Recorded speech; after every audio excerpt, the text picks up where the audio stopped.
Get ready, Necromaniacs. This is an EXHUMED Takeover.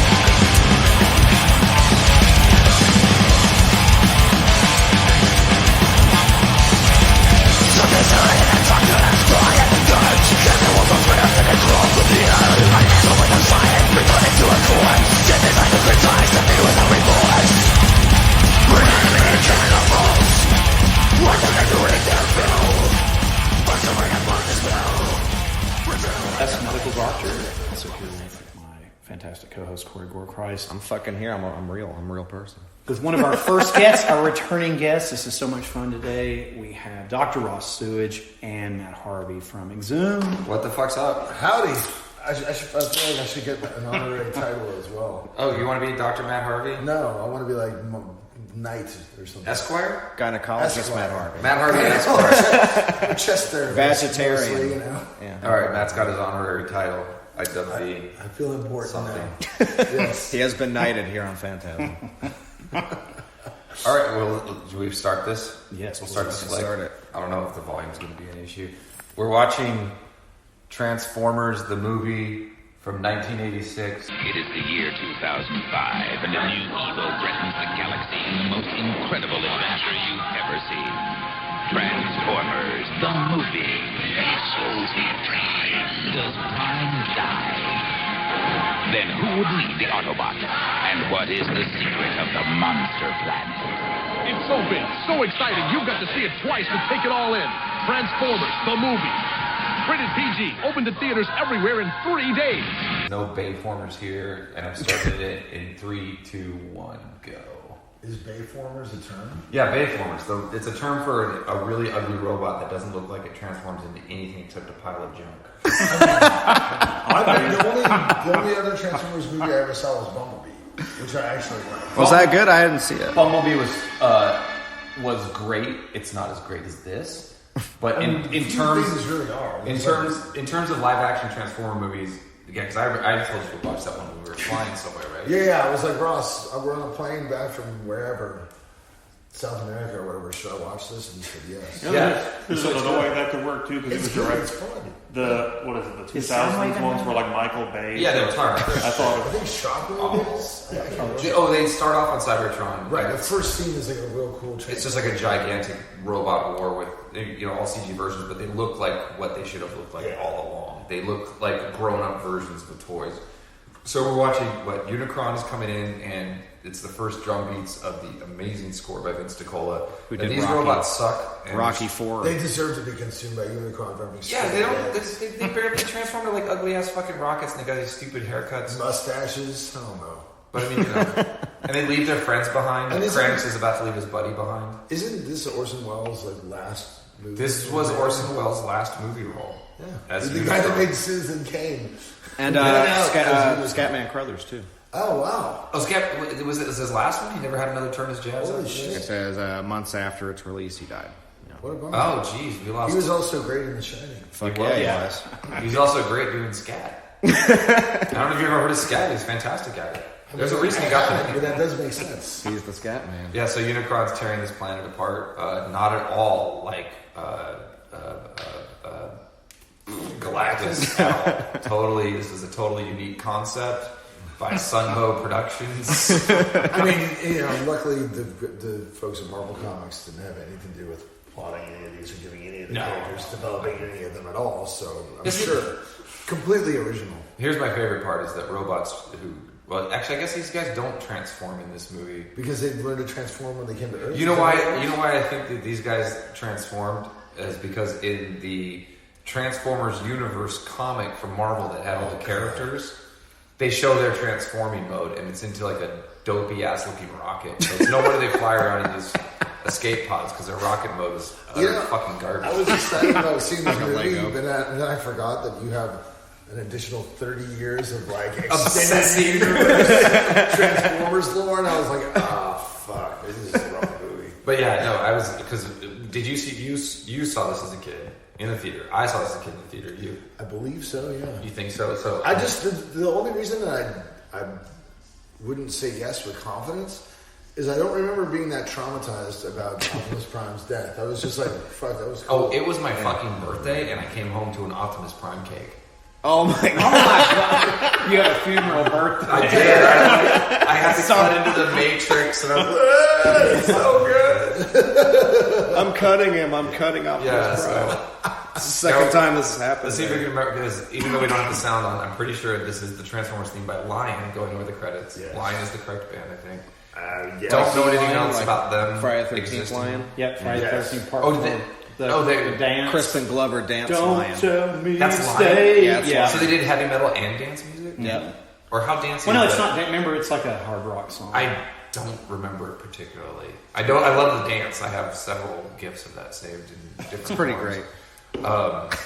So yeah, Orson Welles, last role. Unicorn. And the star-studded cast. Eric They really Idle, do. They got Leonard Nimoy, they got Orson Welles. Robert Stack, Casey Kasem. Judd Nelson. Yeah, Judd Nelson. Not Kate. Wait. Oh yeah, I guess Casey Kasem was one of the standard voices on. Oh yeah. Cliff Jumper. Cliff Jumper, okay. Yeah, and so yeah, he was already like in the cast because he was just doing tons of. I mean, but that's how you get gravitas to these sort of kid properties is by casting. Vince them DiCola, characters. Rocky IV. Yeah, Vince DiCola is well, okay, so literally we were listening to today, I put on in the van, I was looking up Vince DiCola again on Spotify because I just felt like listening to this. And 'Cause he's I put on, fantastic. he did a soundtrack in 2016 for the Transformers Angry Birds game. Wow. Which I didn't That's know was a cool, thing. though. And it's really good, except for the first song goes like, Angry Birds, Transformers! And you're like, oh, shut up. The rest of it's fantastic, and Matt was sleeping and just shot up out of his I woke up and I bed. was like, I don't know what the fuck y'all are listening to, but this shit rules. It's really good. Vince DiCola is the shit. That's amazing. Yeah, no, I remember Is that Perceptor? No, what? No, that's this guy. That's Ironhide. Okay. Okay, Matt's. I'm rusty. I'm gonna try to be nice. I'm sorry. I know I've obsessed a lot Like more I said, over these characters than these. I've read like 6 Transformers comics. Yeah. I've read, And that was probably in the 80s. You probably read 600. 250. Well, however much the original run was from Marvel, I've read all of those. Right. Then the Generation 2, the Headmasters miniseries, and then I'm now finally catching up on the IDW stuff, which I've ignored for years. But it is fucking amazing. Is it good? It is good. It's written well better than any Transformers comic has any right to be written. Wow. It's Awesome. just hilarious, and then they get into philosophy and psychology, and there's politics, but then the characters are super goofy and fun. Like, Yeah. so like the villains, and then like it's the war's over, so you get these weird like villain arcs. You find out more about like Starscream has this amazing arc where he becomes the leader of Cybertron and grows a conscience. He's my favorite Starscream. Megatron gets it's a fascinating comic. He's such a little I just bastard. want to state, though, like Ironhide, or that's his name, right? That's Ironhide? Yes. He has the same color scheme as Perceptor, right? Yes, he pretty much. Okay, because I just saw colors and I was like, oh, I Yeah. think I remember this guy. He's missing teal. That's about it. Also, Perceptor kind of sucks. So He's a microscope. turns into a giant microscope. He's How trying to get fucking kids useful to is that? learn. He's trying Well, to I get kids mean, to learn. that you just got to blame on grabbing a million different toy license properties from different things Right. in Japan. So, which I always thought was funny because they were the Diaclone and something else, but then the American version of all these toys completely subsumed the original Japanese lines. They're gone now, and they now are into trans. They were basically this is more pretty much the same thing. Yeah. Like for a while with all the transforming. Yeah, They but were yeah, knocking each other off back and forth when like So, Hasbro yeah, they- was getting there. Yeah, I guess like the entire Japanese line is just Yeah. like they're like, no, it's all Transformers now. They did the same thing with Power Rangers too. They The Super took the Sentai. same kind of shit, yeah, and just kind of dropped it. Well, I think they still do Super Sentai. Yeah, they in do. Japan. I'm pretty sure. Which one was the dude, the guy on the motorcycle with the bug mask? That's Kamen Rider. Kamen Rider. That guy was cool. So yeah, all right. So this is on top of being a kid who just watched an entire planet die. At, like, let's see what I think I was turning 9 years old. They really fucking throw you in the deep end Oh, of this movie. Like, first scene. All right, whole planet dies. Whole planet, and then they're like, next Strap in, kids. Next one, you're like, let's watch all of your favorites that you've been watching for the last 2 years. Was that fucking Braun? die? Braun dies. Braun was not anybody's favorite. Come on. He was a tough guy. He was a tough little guy. He was fun. But Prowl, I mean, Prowl, I really like Prowl. well, ACAB. So Right. fuck Prowl much. I All was cops thinking- are bad. I was Just thinking keep about how robot Jazz and cops. Prowl would be like buddies, and I was like, that's the least realistic thing about it. Yeah, no, Prowl probably kept arresting Jazz for no good reason. Jazz, I'm pretty sure you got some of that wacky reefer in there. That's Scatman. Yeah, Jazz. Yeah. Over.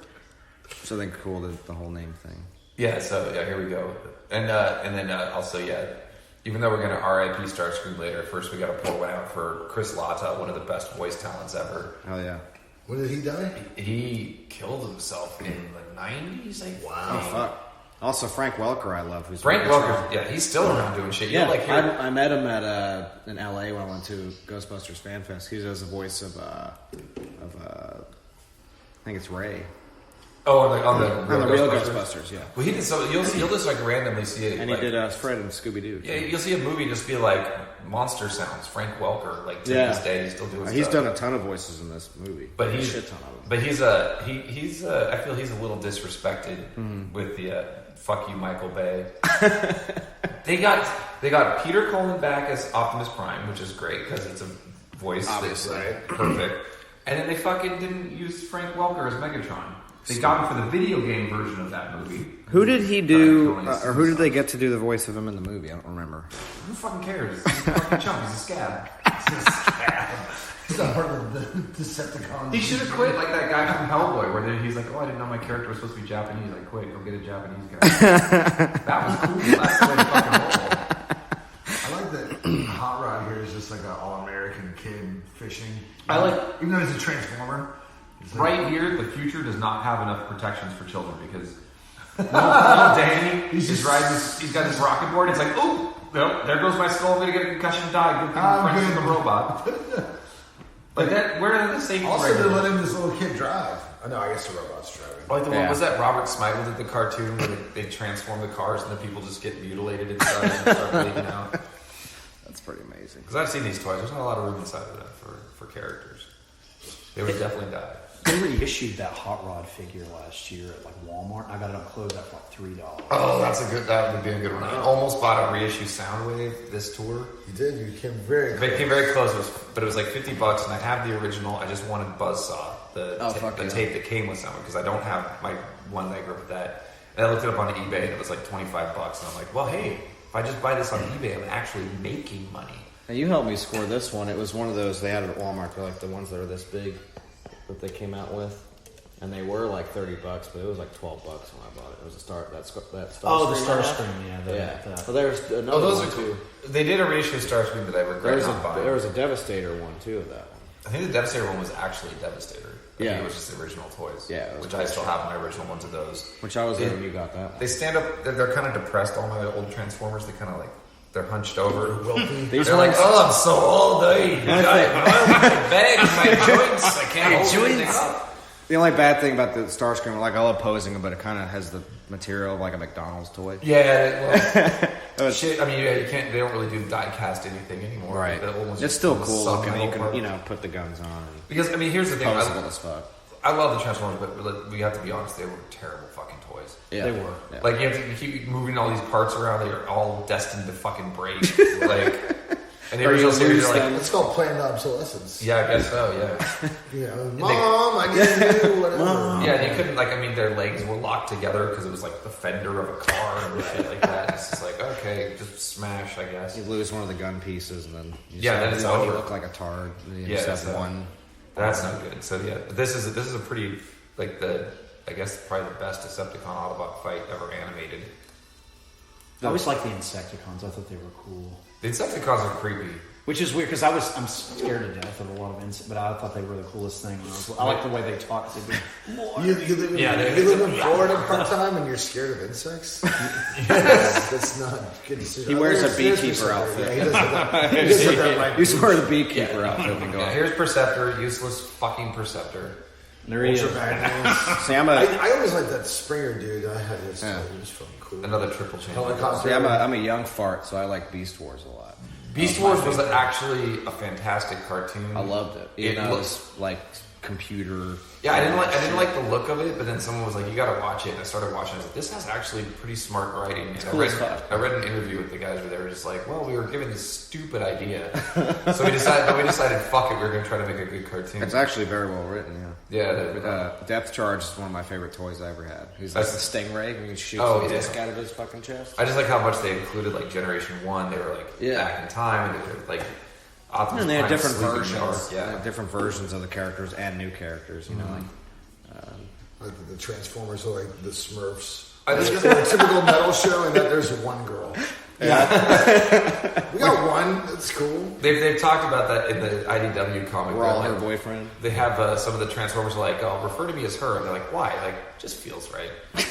So, like, there's no reason for them to have a gender, but That's true. They've played around with it anyways. Like, it's interesting. They're pretty woke comics overall. They have, like, partners, so in the IDW comics, they call was it like the Conjuncts Endura? So they basically get married. But it's like, since they mostly all look like boys, they just like Rewind the Tape is hanging out with a Chrome Dome, the other guy that's holding the hands, and there's like it's a really weird book. I like it a lot. I'll love you till all are one. Yes, absolutely.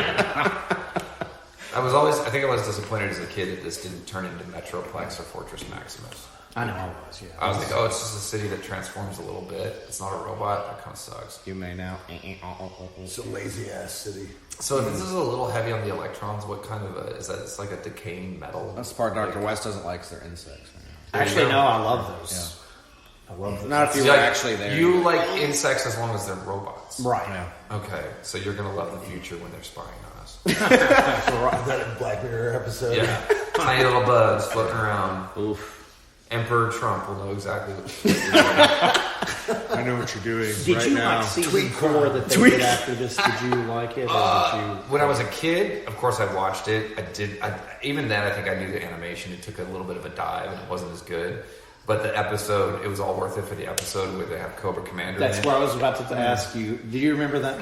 I don't remember that episode specifically, but I actually remember liking the storylines better in general. Yeah, Cobra After Commander the- shows up. Really? Yeah, like I like the fucking. You know, my just the favorite different- character being is- Cybertron sometimes, and they have Fair. different robots and No, stuff. there was Because an like episode of this season. I don't like the 4 trope Cobra where like, Commander oh, shows we're in up this and cosmic transforms battle, but we after have to this. come to Earth Really? to do Yeah, it. it's great. Right. Even as a kid, I was like, I'll have that to watch lame. that. Like, I'm already on Earth. Why the fuck do I want a cartoon about Earth? I'm just looking around. There's Earth. I need Let's go somewhere escapism. else. I think that was like Sean McGrath's point about some movie where they were doing like the Life of Pi. He's like, great, you made a fucking tiger. Now make a fucking manticore. What the fuck are you doing with this technology? I want to see things I've never seen before. You're on a boat Yeah. with a dude. With a tiger. That's Great. it. Ugh, I that's never it. saw What that. was Oscar. the bat's name, Ross? Rat Bat. Oh, he's cool. Technically Senator Rat Bat. He was part of the original Cybertronian Senate. Matt is rolling his eyes right now.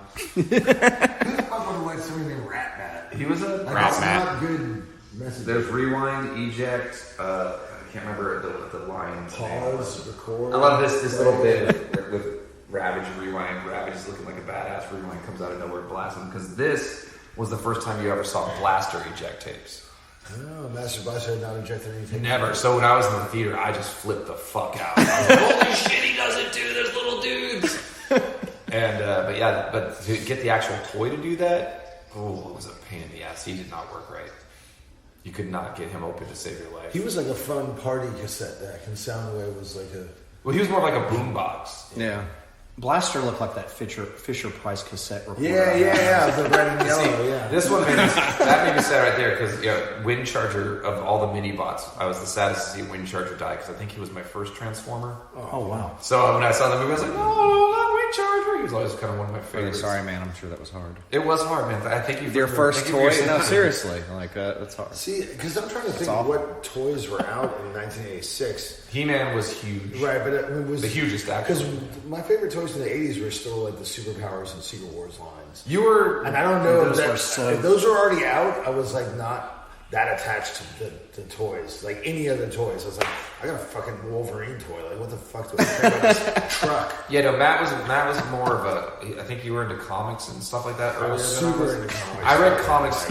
It's all I spent my money. I mean, I went to 7-Eleven and I would buy comics, whatever was there. So I would read like Ambush Bug, and I remember getting I think I picked up on Transformers once issue 5 came out. So Transformers is actually one of my introductions to comic books because I was like, oh, I love this cartoons and toys.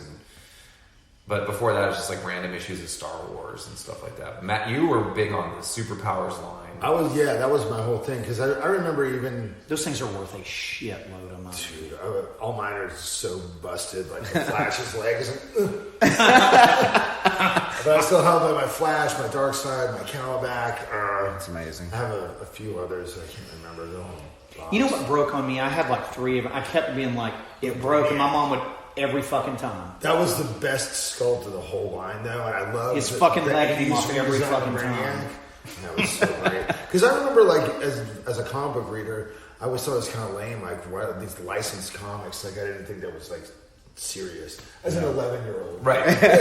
It's not that serious. Who's, like, out, totally freaked out that Spider-Man had a black costume. I was like, this Transformers shit, that's just cartoons. Like, come on. That's for children. I read Spider-Man. He's friendly I'm neighborhood. deeply concerned about if do any Peter of these- Parker and Deborah Whitman are going to work it Do out any of somehow. these robots have radioactive blood? I don't think so. No, not one. Did you have the Baron Zemo figure? I did. I still have that one. I don't have his belt, though. I have none of the shields, but I still have his belt. I got my Falcon, my Baron Zemo, my Captain America, my Wolverine. Did we find you that Doctor Doom with a shield? You did, yes. amazing. We went and got that. Well, on the store. I mean, we were in the same store at the same time. But yeah, this You found it. amazing store in, was that Spokane? Spokane, Washington. Killer fucking toy store. Time Bomb. Time Bomb, yeah. If you're in Spokane, Washington, ever go visit that place if you want to look Well, at it's a cool good one vintage if you're toys. out in Nashville. There's a place called Great Escape. Have you ever? No, I haven't been to that. Gotta I'm go. looking for 'em. Gotta We're go. not going to Nashville on this tour. Yeah? Yet. Fuck. Next time you gotta go because it's got like toys. Well, as soon as you walk in, there's toys everywhere. There's records. I actually got Anatomy of Destiny there. We are playing. So clearly they don't sell any bullshit. Yeah, exactly. It was like Exhumed. We are And playing then Arizona, right? Yeah, Yeah, we're playing Phoenix. Yeah, we're not their going to play comic here. selection that was beautiful. There's a place in Phoenix that we played this club. I don't remember the name of the toy store, but it's right next to this club called Joe's Grotto. Right. It's like in this little strip mall, and we were like, okay, we're playing this little 21 and up kind of divey bar. I was like, what's That show actually kicked ass, too. The show was great, Good. but more great was this toy store right next door. That one, I mean, the one in Spokane is great. This one was like, I mean, just well organized and just everything from every era, very modern to But it was also like appropriately priced. Yeah, that's Whereas kind I of feel a like Time Bomb is maybe less organized. Money and Bomb. But it's like, That's true. it's more reasonable. It's not like a steal. No, but it's kind of just like, well, cool. I just got this at a flea market, so if I get, It's not eBay price. right. It's not eBay price. Exactly. You can get. That's what I'm saying. Great Escape, they got everything. Comic books are great in there, and they got in the back. They have like loose figures too, and like bins, Oh, cool. so you can get like crazy shit in there. Yeah, and it's all really well priced. I like a lot of like. I don't really care about the whole like condition and shit. Yeah, Like, I just like wanna loose have it. stuff. I like loose stuff, too. Like I got a loose Secret Wars Hobgoblin because that was the one I could never find. I'll as a still kid. play with them and pose them. I don't give a fuck. Yeah, no, I have Hobgoblin figures. I have a Terradrome. I have a Cobra Terradrome. I've populated several times. And repopulated, like just like, hey, I wonder what if all the Vipers were in the bottom station filling gas, and they put all the Televipers in the Ladies and communications gentlemen, the control. thoughts of a 44-year-old man. Absolutely, no shame. Other people are Amazing. like, oh, we're looking at this new mortgage, but I'm worried about transferring little Susie to a different school Hey, district. most 44-year-olds I know I was are trying like, to figure out how to pose this most figure. 44-year-olds I know Why he's are like going that. like, can I afford a PS4 and an Xbox, and is that going to cut into my fucking weed money? So I That's don't also do very true. I don't do that. I don't smoke weed, play video games, or have kids, or have a Terradrome. But hey, No, but you built a whole studio. I did right, You right. built a whole studio for Exhumed to record in, and Pounder and whoever else, Matt, whatever 13 other I might projects as well Matt has in start the works. several other bands. I mean, why the fuck not? Yeah. My own cottage industry. Does he, Fuck yeah. Hot Rod, does he deserve the Matrix after this? He basically Oh, killed he Vern. blew it. But he was trying to save him. He was just young and impetuous. I think that's what you're learning. It's a journey to maturity. Well, he's certainly an immature little fuck, and I don't think I ever forgave him for that. Clearly, you didn't. There's like some deep-seated resentment in your voice. I also think it's weird that a gun is holding a gun. Yeah, that is very Megatron, just transform. postmodern. That's the scenes I love in this, where they get super Damage. detailed. Yeah, battle like, damage as fuck. This. The F-Zero. Yes, I know all the lines and the music cues of this movie. The fucking Falcon. It's like watching Airplane with me. No, one of the most exciting things ever was finally being able to pirate because they released it as a CD. Was the Till All Are One full Vince DiCola score? Yeah. And it was impossible to get. There's only 2. And I'm like, where the fuck are you nerds? Why are you not uploading this shit, you assholes?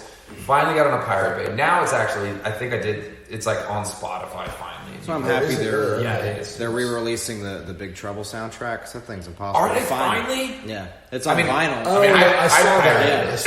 Yeah. But it was like, hard to pirate because it was like, you got to get this password for this zip file. And you got to fucking wait 6 months. It was awful. The CDs were going for like over $100. And I was like, well, no. But on vinyl, they're putting it out. And I think I'm sure there's a digital code for it. And I don't know, because it's in December. They're putting it out with Screen Factory. Sometimes they're fucking assholes about that shit. Yeah. Because they did do a Transformers vinyl. Mm-hmm.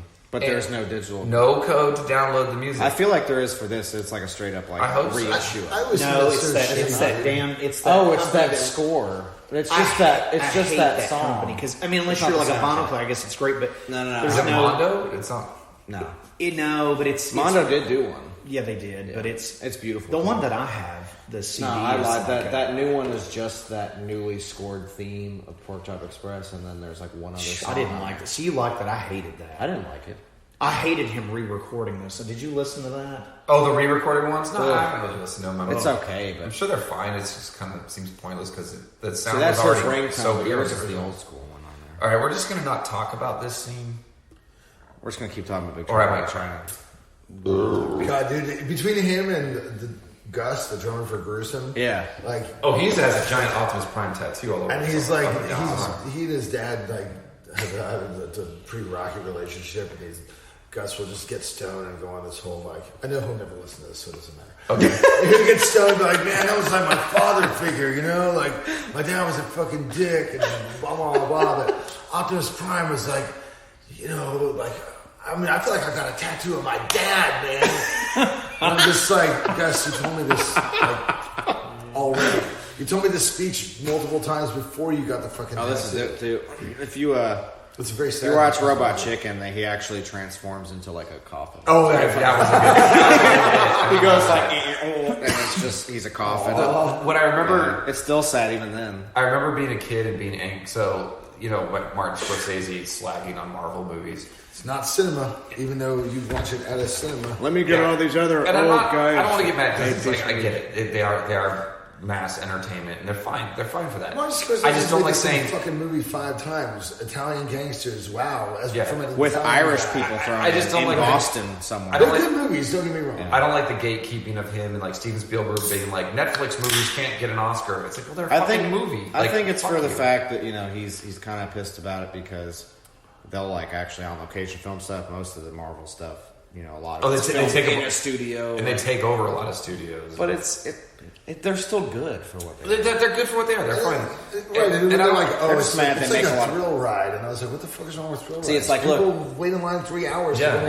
They make a lot of money, but you guys are the ones that wins the Oscars, so who cares? And it's not like Marty Scorsese's like, hurting. Yeah. I'm out on the street. I'm in Goodfellas. No, I'm you just filmed another De Niro movie. I don't feel like I need to defend them. I don't like gatekeeping. It's just like, this is what the public wants. They want. I do feel he's got a certain point where it's like mass entertainment is like it's kind of like blowing other movies out of the theater, which is a little sad. But it's also the entire dynamic of the theater and the studios and the money that it takes. Yeah. And the other thing is that with so much the advancements in home theater technology, why the fuck would I pay $12 to see a movie that doesn't have a bunch of explosions? That's true. I can watch it on my 60-inch TV and an amazingly epic score, and not like Dropkick Murphys. I mean, but seriously, I don't know why it's not worth. So my whole point, I don't mean to rant about Martin Scorsese because I don't really care what fucking boomers think about anything.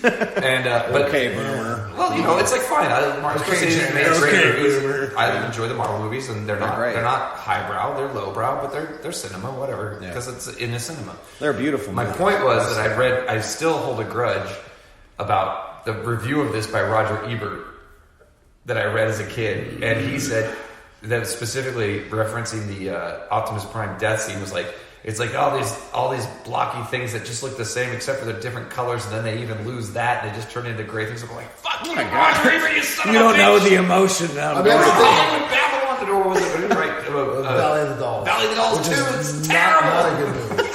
I mean, the thing is that once you form these emotional attachments as a kid, they run super deep, dude. I mean, like, I've cried at like most of the Spider-Man movies. Yeah, like that's my shit. Did you all like the last? Did you cry? Wait, did you cry at the dance scene? So. No, that movie just sucked. The last one? Oh, I didn't see Homecoming. I decided that I was done paying for Marvel movies after Endgame. I was like, I just saw Homecoming. I'm talking about Far From Home. Sorry, Far From Home. That's the one. I decided You didn't like it? I don't want. He didn't like it. I mean, I enjoyed it. I didn't. I think Mysterio stab my eyes out or anything, but it was probably the second worst movie Marvel's made. It was very unchrasmatic. Sorry, I'm bringing it back to the movie. That's what I said. No, it's cool. Chrasmatic. It just wasn't like. It was too involved in the MCU and not involved enough in Spider-Man. I see what you mean, yeah. Because it was straight up like, you gotta do what we want you to do. The way that I felt the first movie left it off, I know we're watching Transformers, I'm not trying to take away from that, but the logical next story to tell, if I was like, hey, what movie would you make after this? Okay, so the Vulture is in jail, where he meets Matt Gargan, who we all know is a Scorpion. And he's like, you know who Spider-Man is? And he's like, no, I don't, but like he does. Okay, so they have a thing, right? And then we know that Tony Stark's vacated the Avengers building, and we also know that there's a Dark Avengers movie on the slate. Yeah. So logically, the next film is about Norman Osborn moving into the Stark building, and Matt Gargan and the Vulture getting broken out of jail by Spider-Man villain X, whatever. It could be the Rhino, it could be whoever. Or Kraven would be amazing. Kraven the Hunter, Molten Man, I don't know, Meteor Man, Prowler would be great, because Prowler is like a prominent character in the comics, and he has a good story arc where he becomes a hero. Or it could be Ned, and he's a black dude, which and happens. it's like, the Spider-Man universe needs more of that, and it's like, that is a cool story.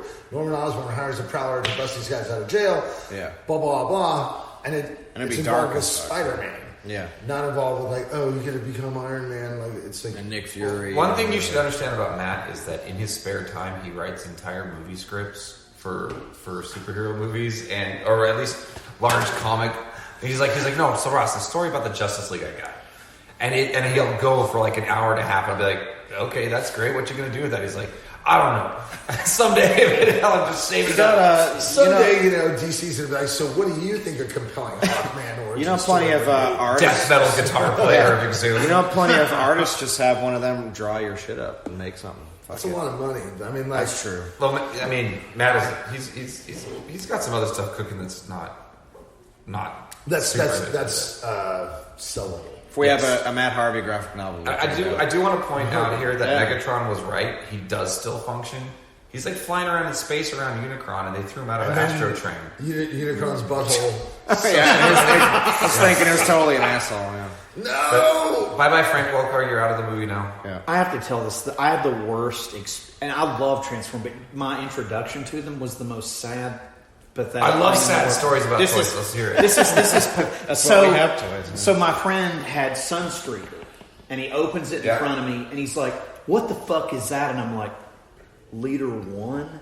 And he's like, "That sucked. It was my go-go." Oh no! And he's like, "You need to just throw that in the fucking trash." He goes, "Have your mom get you a Transformer." So I went, but my mom fucking totally outdid him. We went there and I got fucking Megatron. And I was just like, and you're like, oh yeah, you point. Gotta pull out that Megatron. Pull out that I Megatron. totally did. Dick cannon. I was just like, look at he's just like, oh, that's really cool. Megatron is I mean, the GoBots were literally just manufactured. They'll be like, there's going to be some parents shopping for Christmas that will not be able to tell the difference. No. And they're going to be like, okay, I got him what he wanted. You're wrong. GoBots was first. GoBots are... They do suck, but they were first. The name was based off, they actually had kids playing with the toys, and we're like, what do you, and kids came up with the names. It was like a perfect manufacturing thing, because they were Matchbox, I want to say. Yeah. Did GoBots? So GoBots actually hit toy stores before Transformers. Really?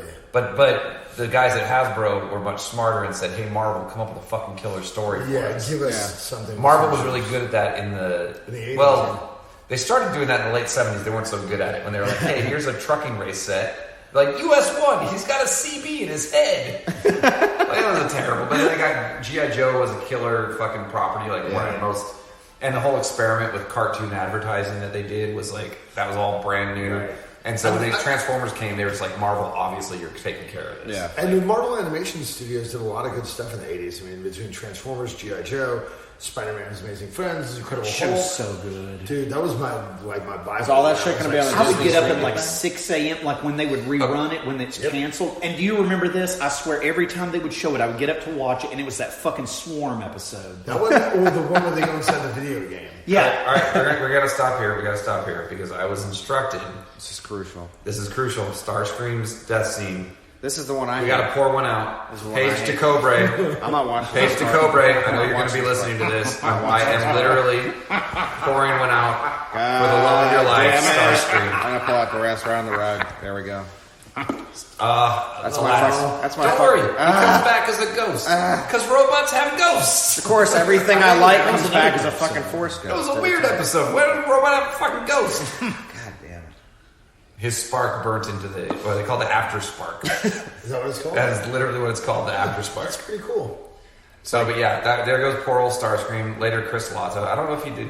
You know, I think the sound we've had. I'm trying to remember which voice actors because they're killing off everybody in favor of the big actors. Yeah. And Frank Welker also did Soundwave. He did like 5 or 6 other people. Yeah, I think he did a couple of Not people, but Chris Latta, though, I think that's it for Chris Latta. Transformers are people too. yeah, sure. They They got souls. They're all getting sucked into that Sparks. butthole right now too. Oh shit. Yeah, this was pretty wild watching the butthole moons of Cybertron get destroyed. Is Hound in this anywhere? Hound, I don't believe is in this one. That was another figure that I loved. No, because didn't he die on the ship?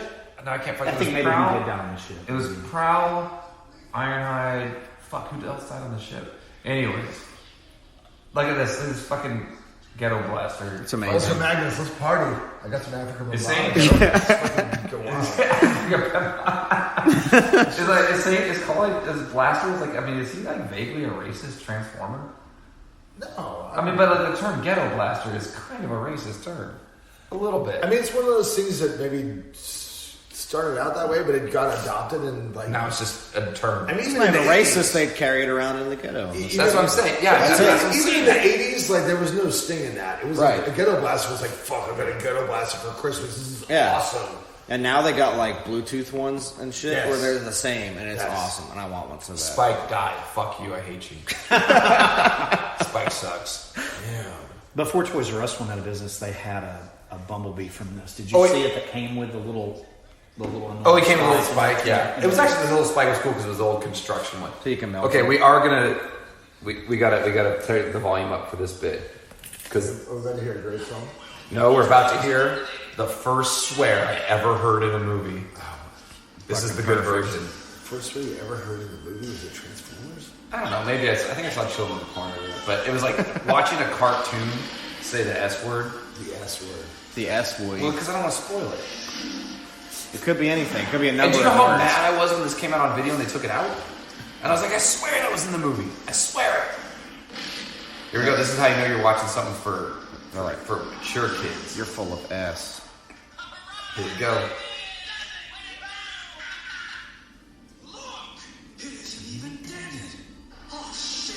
Fuck! Shit! Fuck! Fuck you!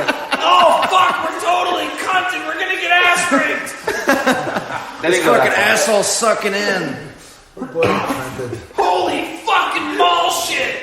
And from there, Okay, it's but just the that was cursing never stopped. Again, kid in a movie theater at that age. I mean, you've just been traumatized with the death of Ryan, and now you're like exposed to these adult words, and you're just like, wow! Is this what manhood's like? Because My mom likes to think she didn't. my dad cursed like constantly. I was always getting in trouble for swearing from like kindergarten on. Remember the first day of second grade, like some kid was like, "Oh, you like hog the ball or something." I transferred to a new school and I was like trying to get involved in sports. And he's like, "Oh, that was going to me," and I was like, "Fuck you." He's like, "I'm gonna tell yard duty," and I was like, "Go ahead, fucking tell." She came, she's like, "Did you swear to this other kid?" I was like, "Absolutely not, man." That was my ball. So you were a swearer and a liar. Yep. I was also a thief, dude. I used to shop at the time action figures. Every time my mom took me to church, I'd steal quarters out of her purse to play video games. See, I got caught when I was a kid, and I stole not even a cool toy. I stole a rubber snake from a KB Toys. That is not cool. No, I was like, I want this. And I just like took it, I think I must have been like 5 or 6. And my sister, R.I.P., she marched me back the fuck in there. She's like, "Where'd you get that?" And I was like, "I took it." She marched me the fuck back in there. See, that's why made me apologize. Well, I did later. I mean, I went to juvie later, but that's a whole other thing. But I was pretty good in between then and juvie. I got caught stealing a Cobra Frogman from the drugstore by my house. The one I got probably in the most trouble for was I had saved up pennies and nickels, and I rode my bike well past where I was supposed to. Went to the mall, picked up an Astro train. Which mall was this? Just so we grew up in the same neighborhood. Yeah, Oak Ridge Mall. Okay. So, but that was kind of far from my house for like a kid my age. Yeah, sure. So I rode there and I paid them. They literally had to count out pennies and nickels for this like $15 fucking transformer. And I brought it home and I was like, okay, we just unbox, throw the box away. But I always brought my toys with me everywhere. Like, we're going out to dinner. Okay, I'm going to bring a toy with me and play with it. Mom was like, "Where'd you get that one?" My mom, she knew. Yeah. She knew which Transformers I had, which I did not know that she knew that. My parents had no idea. Because I was like, and I was a terrible liar. I still am a terrible liar. I can't lie with the shit. And I was like, I got it a long time ago. She's like, what the hell did you do? And so I spilled, and then I got grounded for like 2 weeks, and she took it away from me. She gave it back. Wow. I got caught at Hills. Do you remember Hills? Okay, so Matt Hills, this is down in Florida. Finally, after all the hype behind it, I found Zartan. Oh yeah. And my mom's like, "You're not getting that." And I fucking totally shoved it down my shorts, which were sticking. It was sticking straight out. Totally got busted. I'm a well-endowed child. Was your mom offended? Was your mom offended by the file card that described him as a paranoid schizophrenic that they later covered up with a sticker? I don't think she ever read any of that stuff. Did you know about that though? About yeah. Yeah. They had on his original file card, it said Zartan is a paranoid schizophrenic.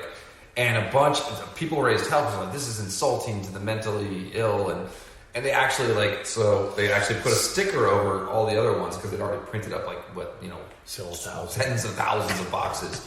So they had to they had to put the sticker over it because they had offended and so that would have been Larry Hama who wrote that because he wrote all the file cards up to a certain point. Maybe he wrote all of them. I can't remember, but he wrote a lot. That's what we call years nowadays PC culture run amok. Yeah, I guess so. They're gonna dig way Larry back. Hama did time in Vietnam, so he can write over. This was the worst. So they made me pay for it. Right. Oh, you got it though. No, then they put it back on the shelf.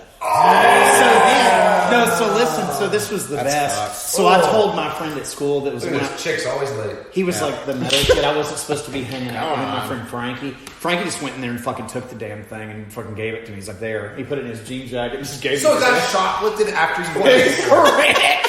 Once successfully, once unsuccessfully. That's amazing. And it was still I still have that damn thing. That's I still cool. stick him in the freezer sometimes when I get drunk. Do you still have the knee pads? Yeah, I've got it. Oh, you motherfucker! I'm missing the knee pads. I got You those. cannot find those anywhere. Just the knee pads. Hell, you can barely find a Zartan. With that reissue they did of him like 10 years ago, it didn't change color and it pissed me off. It's like I bought it. That's stupid. That's the point. It looks just like it, but it doesn't change My color. original, I had to change the O-ring inside because they, those go bad after a while. So I bought like 100 of those O-rings and replaced all my G.I. Joe figures. Yeah, I'm a dork. Fuck off. But Zartan, literally, I did that. I sat down one night and did all of them. Zartan literally was the only one that was glued together. So I had to get an X-Acto blade and like scalpel and I'm a doctor. I don't know if you knew this about me. I heard that at the beginning. So I performed surgery on Zartan, finally got him to split, finally got him to stand up straight. Hell yeah. Wow. Repair his ass. And embarrass myself on a podcast. I could never find the Dreadnought story. So, here's a question. Here in Transformers movie, this is a question. So he's like fighting this drone, but like, so do they? And the drone says time out, right? So it clearly has like an emotional reaction. It's sarcasm because it attacked him behind that. It says time out. They don't give a fuck about that robot. That's a lower, yeah. Apparently, it's a caste kind of society. Yeah, like this robot. red shirt from Star Trek, the original series. I'm trying to figure it out. Like they don't give a fuck about it. Not Like, all robots are created equal. I guess, yeah. You ain't got no These are the racist. Autobots. These are the good. These are the Social good guys. class. They're still racist. Yeah. Damn, dude. They're like the U.S. government. Maybe it's like better that that's the other guys. Cybertron was destroyed. I don't know. Tear this racist system down. Yeah, I think so. Cybertron. All robots are bastards. Let's all go to the lobby. Let's all go to the lobby. Let's all go to the lobby to get ourselves a treat. Delicious things to eat. The popcorn can't be beat. The sparkling drinks are just dandy. Don't die yet. Right back.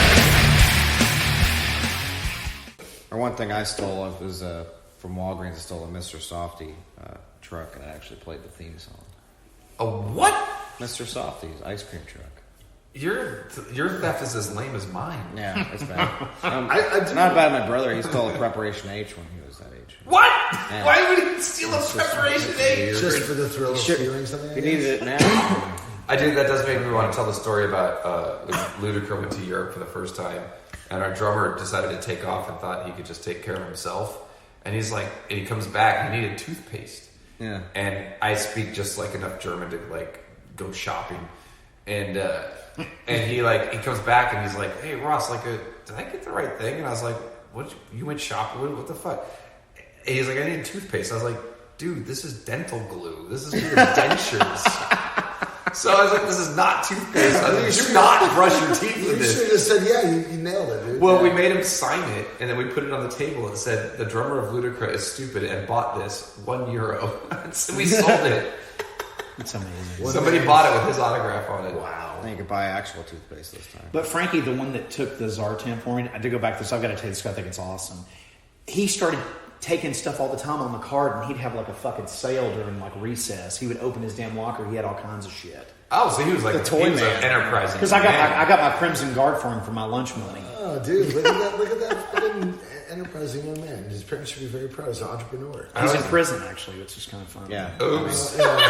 He's selling toys He there really now. is. I didn't even know till a few years ago. He's selling them shanks and butt plugs. And Come into his cell. He's got everything you need. he's got books, fucking and MP3 cigarettes, players, cell yeah. phones. He was the kid when we were out egging cars for the first time on Halloween. He threw a fucking brick at one. Wow. He's got some good friends. It escalated really quickly. The ones I knew just stole hubcaps and shit. Egg houses occasionally. Yeah, egging houses, toilet papering. Only time I ever did egging was the one time we didn't look over the bridge to see the car, and we had like a bag of piss, and we had fucking eggs, and we just like nailed this last one. And then we see a spotlight, and there was a fucking cop, and we were like, "Oh no!" Everybody knows Perceptor sucks. You see Ultra Magnus just like tapping his finger. He's just like, "Perceptor, you fucking suck." Now, this is what I love is that they can just like their ship gets blown up and they randomly crash on. Apparently, there's a gazillion planets within just a couple miles of each other. Right. Like just there's just like, oh, it's another planet. It's another planet. We don't have stars. Like whatever. It's a heavily populated planetary. Yeah. Apparently, Earth has a bunch of like. Because how far could they have flown, really? There's like apparently they don't talk about warp drive in this. So this is just like this is maybe past Mars. We didn't even know we have these mechanical fish everywhere. Yeah, this is another thing I love about the Transformers series. Is like, well, if we make it mechanical, you could just kill everything. Yeah. Right, it's fine. It's like nobody cares. I mean, clearly the writers of this movie didn't think that kids would be traumatized by seeing a bunch of robots that turn into cars die either. Yeah, but they were wrong. I know they were. Which is why they changed G.I. Joe the movie. You know about this? No. In the original, okay, so G.I. Joe the movie was meant to go theatrical. This movie did not do as well as they hoped, so they ended up just releasing it as a miniseries on TV, and then later as a videotape. But it was also a star-studded cast. It had Don Johnson, Burgess Meredith. Right. I love it. Is that weird? I like it. I love that movie because it's the most well-animated G.I. Joe you're ever going to see, but It's awful. I hate Serpentor, and Cobra Law is the lamest thing ever. I still love the movie. Oh, this is so dumb. I was like, why are they fighting? What's this with space creature shit? These are terrorists. They burn your money. They make your money disappear, or they steal the Eiffel Tower. Or they control all the animals. Yeah, I love that's what they do. And then, Duke was supposed to die in the movie, and they there's a line of dialogue at the very end where they're like, "Hey, everybody, Duke's gonna be fine." That's it. They added it in there, yeah. Now, this also fucking frustrates me about this movie. Look at Cup. How is he not dying? Every other person we've seen die had their body to get. All those fucking Decepticons they threw out. Optimus Prime just had like a little cut in his rib.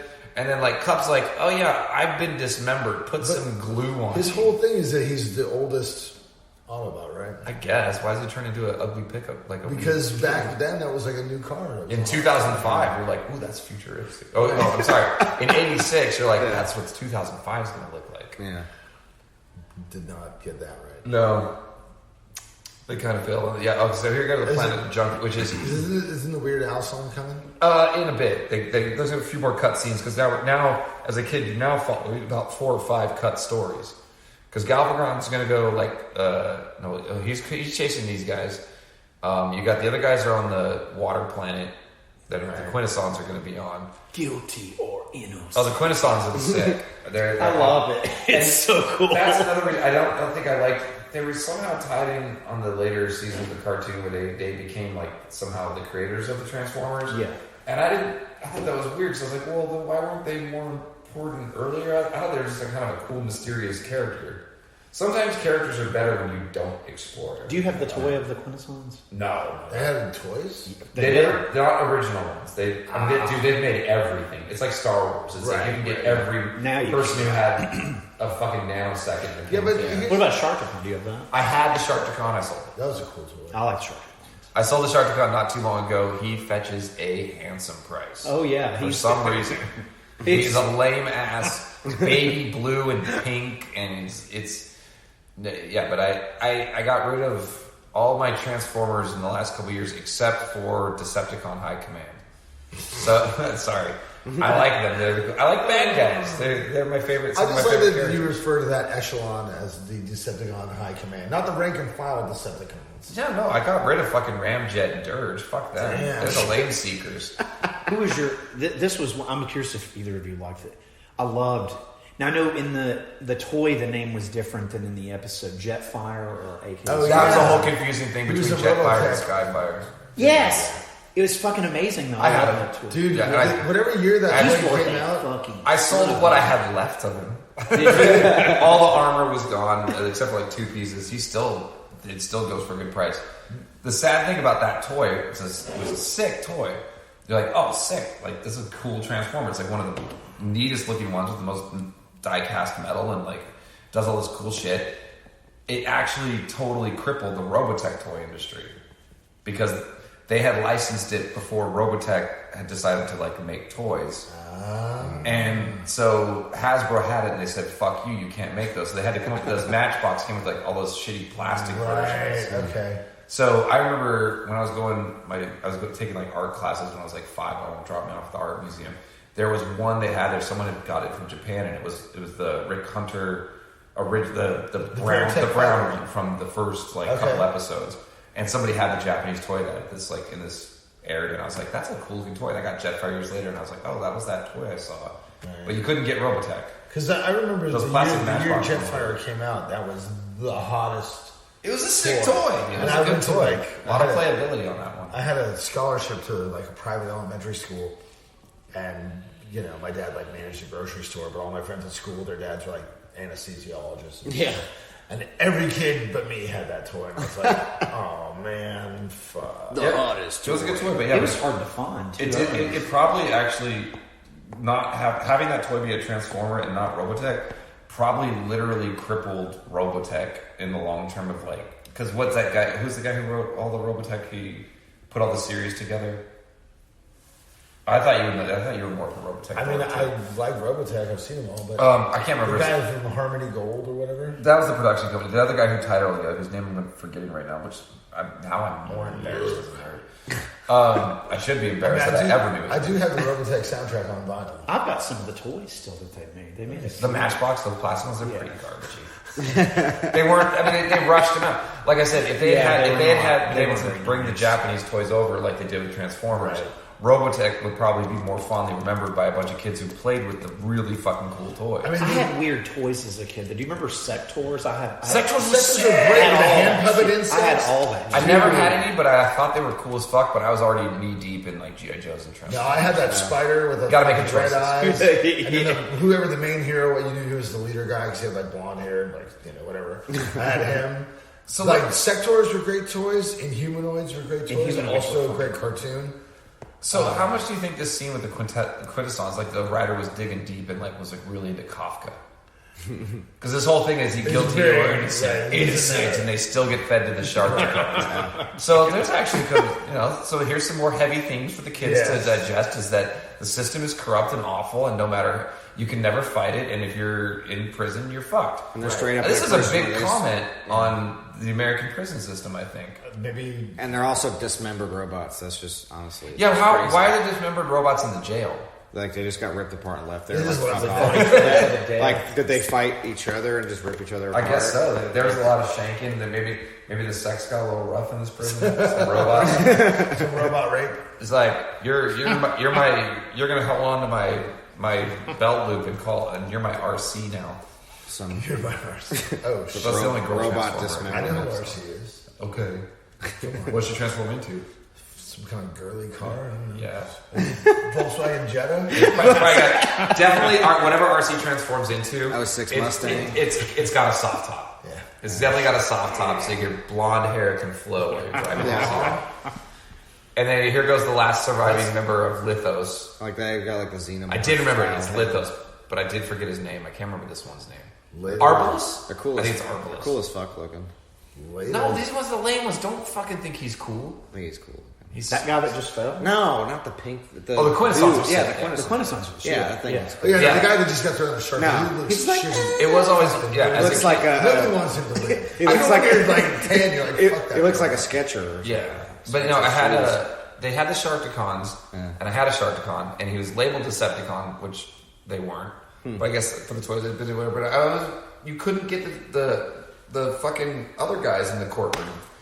They didn't make the Quintessons until years later. In How could you recreate every scene of the movie in your backyard? Dude, you know how many times I had the vinyl and I would take the Sharkticons and I would put on Hunger, which is the song Coming Up by Spectre General. That's a great song. And I would fucking do that and I would just like make my Sharkticon eat everybody. Because I think that's coming up when Cup and Hot Rod go on trials when Hunger Did you comes like the Dinobots as a kid? Everybody loved the Dinobots as a Come kid. on. I only had dinosaurs that turn into robots. I didn't. It's pretty awesome. I didn't. It was hard because goddamn Transformers were fucking expensive. They're expensive now. They were still expensive then because like $15 for a single character when you could get a G.I. Joe for $3. Dude, I think hard that was for us to another make. reason why I gravitated more towards the comic license. I could see that. Because they were like $4 maybe, $5. No, Dinobot would You run you get like $20. Yeah, you're And allowed that's to enormous. do That's an enormous amount of money in the 80s. That's like 6 weeks of allowance if you were a kid lucky enough to get allowance. Do you have Orion? Do you still have him, or did you ever have What's Orion? that? Orion? I do still have him. I know, but he His actually face still does not work. I mean, he can't stand. He just sort of like leans over. It's all backwards. decrepit. Yeah. But yeah, I love all those. I think the superheroes. They're Joker great. figure. I love that Joker Dude, figure. they're great sculpts. Like I have. Firestorm, I fucking love. Oh fuck! I wish I still had my Firestorm. I have the Lexor 7, and I have the little Superman shuttle thing, and I have the. Why does Superman use shuttle? I don't know, dude. Maybe he's going to. On the cover, Is that like the Incredible Hulk van? It had. Do you remember the box? He needs an it had Uber like once the in a hands while. where he's like grabbing like Right. red kryptonite or something. He's like, I think that's why he has the shuttle. He's like in someplace with a red sun. True. Okay. I'm delivering Matt's no prize right now, even though that's not a DC thing, but we're going to go ahead and give it anyways. There is a very good answer. It's physical, Superman, non-physical prize. like it also depends. There's different incarnations of Superman. Sometimes he can just fly around in space and he's all good. He's just like, hey, look, let's go over there. Even though there's no oxygen, and I'm just talking. And then other times he needs a spacesuit, and it's just you don't know. Can I just say, I want Danny to die too. He sucks too. This is missing. The humans got to get out of the way so the robots can. Well, where's dance. Carly? I know they put her in the later seasons. Carly was Spike's girlfriend. And then also, where's the dude with the wheelchair? Chip. Oh, yeah. He was the smart. We got Chip Chip, even yeah. a thing. Yeah, no, he was the smartest of all the humans that hung out with Transformers. He actually could work the Teletran 1 and shit. And he can turn into a wheelchair. Now, wait, no, we're still not to Dare to Be Stupid because that happens when so right now we've got some good Vince DiCola score. What was the guy? The main... Transform. Sorry, I'm doing Danny's dialogue. He sucks. What was his name? Who? The main Transformer guy? Retcon. One of the worst Transformer toys. Looked sick as fuck when you got them, and I returned them 3 times because it was like they'd already moved on to just these later toys were not very. They were actually designed for the movie as opposed to being this like kind of well crafted slot of things by Takara. And then by the time you get to this like Rekgar, instantly like you played with him twice and every joint was loose and he just fell over. Oh shit! He was just a garbage toy. So I returned him a bunch, and so I never kept a Rekgar past my childhood because they were garbage. And I was just like, I'd rather spend my $15 on something else. So the original toys were function then form, and then the later toys were. Oh, absolutely. Okay. I mean, there's still like if you can get an Optimus Prime that can stand straight, you're a lucky man because even then it had like a metal joint next to a plastic joint. The plastic joints would just wear down eventually. Damn it, Robert Stack. Robert Stack, you suck. Rex Kramer from Airplane. Yeah. FAA are all cheats and liars. Springer's like, I picked the wrong week to stop sniffing glue. Sorry, we're bringing Airplane into Transformers because. But look at this guy. This guy gets fucked. He explodes. Did you have Scourge or the Sweeps? Did you have? Nah, I had a friend who had that stuff, and then we got in a big fight about. He thought I didn't like WWF wrestling enough because I wasn't watching it every week, and so I didn't really. He actually had some. This really happened, and we didn't talk again for like 25 years. Wow. And then he messaged me on Facebook, and then he said, and he was like, he kept reminding me that I was a dick as a kid, and I was like, I don't. Is he still really into wrestling? Is the real question. I don't know. Okay. But we used to we would like wrestle. He's like, yeah, you always had to win. I was like, I don't remember. God, was I really that? Ross, you out wrestled somebody? No, I had to win. It's not actual wrestling. It was like we were staging characters. Oh yeah. But yeah, we would like we made our own like because we were into muscles too, so we'd make our own like magazines that were like the WWF magazine. Well, we would make like because WWF had a magazine, so we would make ones for Muscle where we made our own like news about our own leagues and who was winning and who was losing. I thought you meant the little pink figures. That's the ones. Yeah, I used to love. Oh, I had a ton of those. Those things were fucking cool, and it was cool because they still had no name, no character, so your imagination could just run wild. You're like, this guy is this, and this dude's that. Like, they're friends, and they hate this guy. Like, yeah, it was funny. Other than Muscle Man and Terrible, they gave them no names. Right, Terrible. But they of course, in Japan, they do all have names. Right. And it's a whole mythos that I've not bothered to learn because it's insane. Probably because like American kids are too stupid. Well, because Muscles is actually, it's a whole parody of another thing in Japan. And if you don't know that thing, you don't even understand the parody. So it's like, I'm like, I could be nerdy, but that's a bit much. Oh, now we're listening to Hunger. You want it all. No, that's when I see what I want, I'm gonna take it. It's against the law. You can bet I'll break it. So the story behind Spectre General, it's interesting to get to, since this is also partially a metal podcast. Yeah, they don't have their own encyclopedia Metallum. No, they don't, because that was a name given to them by a record label for America. They're a Canadian band. They were called Kick-Axe. Oh yeah. And they were very upset about this and completely blew their record deal and have remained in obscurity ever since. I think they put out a record again in 2014. I was going to say, I bet Kick-Axe has it. They were like, what was that English band that had the gigantic kick drums? They were like huge, and that was like tall or deep? Deep. Oh yeah. And Kick-Axe was a band like that. They had the guy had his super signature looking guitar. And it's on every cover of every record. And on one, it's like, I think it's like Rock the World, and his guitar is like diving through the world, splitting it in half. That's amazing. It's not as good. Some people said the world went in fire. Some say ice. I say a giant guitar neck right through the earth. So anyways, they were called. They thought American audiences couldn't handle the name Kick-Axe, so they called them Spectre General on this. And they got mad, blew their deal, and never went anywhere. And I was super excited to finally learn all this and check them out. And it turns out their best songs are the ones in the Transformers soundtrack. Spectre General. So it's not really that great. I always find it interesting the sort of like lines in the sand that bands draw as like random things. Like, no, we won't stand for this. And it's like, all right, you're dropped. Like, oh fuck. Oh, there's a good one for you. Impaled was like with Century Media. They were like, you got to remix this record. We're like, absolutely not. You should have. They were 100% correct. We absolutely should have we should have re-recorded that entire record. The other one that I remember is Sabotage. They did that single "Hard for Love," and Atlantic was like, we're not going to put this on a radio unless you change it to Hot for Love. And even as he's singing it, it sounds like, I am hot for you. Is it hard? Is it hot? I don't know. it's like, I was like, really? And Sabotage was like, no, our song's Hard for Love. We're not doing it. And so then, like, the next album, Fight for the Rock, they, like, the label, like, totally overruled them and the album sucked and whatever.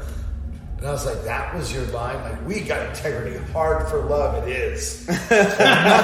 We were not changing. That was it Quiet Riot didn't want to record. Come On, Feel the Noise. Yeah, so he turned in what he said was his worst vocal performance because he was hoping it would get rejected after they heard the cover, and then it turned out to be their biggest hit. Their biggest hit, like, and was it Metal to Drive Me Mad, and that is all anybody knows Quiet Riot for. Yeah. I mean, other than you, because you're. Well, no, but it's interesting with Quiet Riot too, because like I was watching this interview with Rudy Sarzo, and that dude he was in Ozzy, like right after Randy died and Bob Daisley left. He was in Ozzy when Ozzy was huge.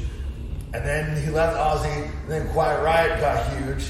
And they left Quiet Riot, joined Whitesnake, and then Whitesnake got huge. I was like, holy that's a good record. Shit. A dude's like lightning. He was talking about it. He's like, most bands, it's so fucking rare to like get gigantic, and the only thing rarer than that is to stay gigantic. Yeah. He's like, I've done it 3 times, which is like 3 times more than most people. And he's like, not because I'm the greatest, just fucking a bunch of. And here you're trying to do it with Exhumed and Pounder and Gruesome.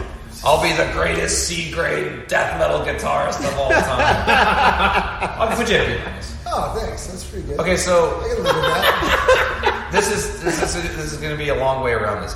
I worked at a porno shop.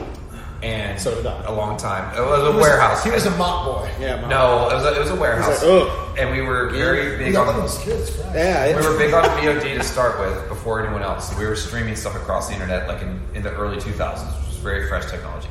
So we had to check what we encoded all the time. We were encoding VHS tapes. I had to watch everything: gay, straight, transsexual, like all of it. And so one thing I had to watch was this Rage and Stein Studios, which was like a gay porn thing, and they're all big muscle dudes who basically just beat the shit out of each other while having sex. This one dude had nipples that were like fully like 1.5 inches long from getting pulled and tugged so much, and he was known as the tit pig. And that's so the point I'm getting to is that Rek Gar is a fucking tit pig. Look at those fucking nipples coming off of him. He's having some nasty, dirty gay sex with his other champions. And that's okay. I was gonna say, I resent the implication. Oh, yeah. I'm not trying to look at those tit pig nipples. He's getting those tugged hard. The only thing I resented what he said is that it's nasty.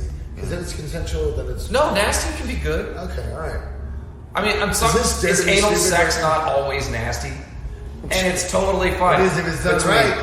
Homosexuals and heterosexuals, anal sex can be a beautiful thing. It's still involving a pooper. Not the way it's still nasty. It's like, you might want to do it. See, look, and now he's dancing with Rodimus. It's still like, that Rodimus one hole that Rodimus to doesn't pull his make nipples. babies. Rodimus is a handsome body. He's the all-American, like Luke Skywalker, Midwestern farm boy. Oh, no. He is right. No, Rodimus is not Luke Skywalker because Luke Skywalker was a dork. Well, no, I thought he got a Tashi for He was a kid. That's his look. Like he looks like the all-American boy next door vision. But he's more like the hot rod, as he is right here. He's more the all-American quarterback. Right. Luke was more like exactly what he was. The guy stuck on a farm. Right. Yeah. It's a whole other year. He's like a small town. So right now, when they see Ultra Magnus get put back together, do you think they're regretting putting Optimus Prime in the recycling bin? Boy, they actually tried harder to fix our leader. Yeah, we could have just Eric Idle doing his best, I guess. Eric Idle's just like whatever. Yeah, he's like come in and say some weird catchphrases. Sure, whatever. I don't give a fuck. And we had just glossed over Bowie Grown Up Week Nitty Bomb, which is one of the most important lines in cinematic history. Because if we ever do meet aliens and you don't use the universal greeting, you're a fucking dumbass. It will save your life. Live it, learn it, love it.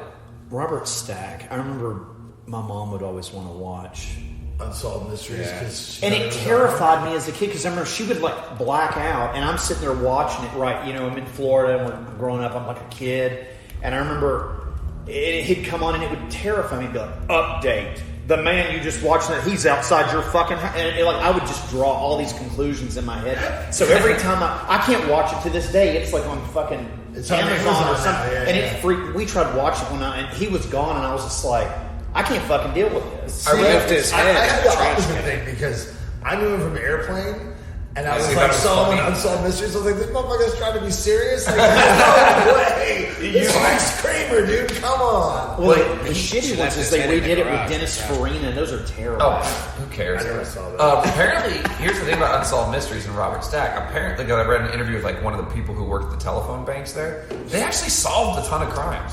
That's how. And Robert Stack was like into it, and he hated this, like the stupid ghost episodes and shit like that. Like they would get crazy calls, but they actually really did solve a lot of crimes and like catch people. And Robert Stack was like all about that. And then they would be like, "All right, here's a ghost story." He's like, "This is bullshit," and like get really mad about having to do like the really dumb episodes. See, as a kid though, I was the same age as Adam Walsh when he got abducted by Otis Toole. So that terrified. I used to go to I that. think I was much fucking- older than you were. I used to go to that fucking mall. It terrified me as a kid.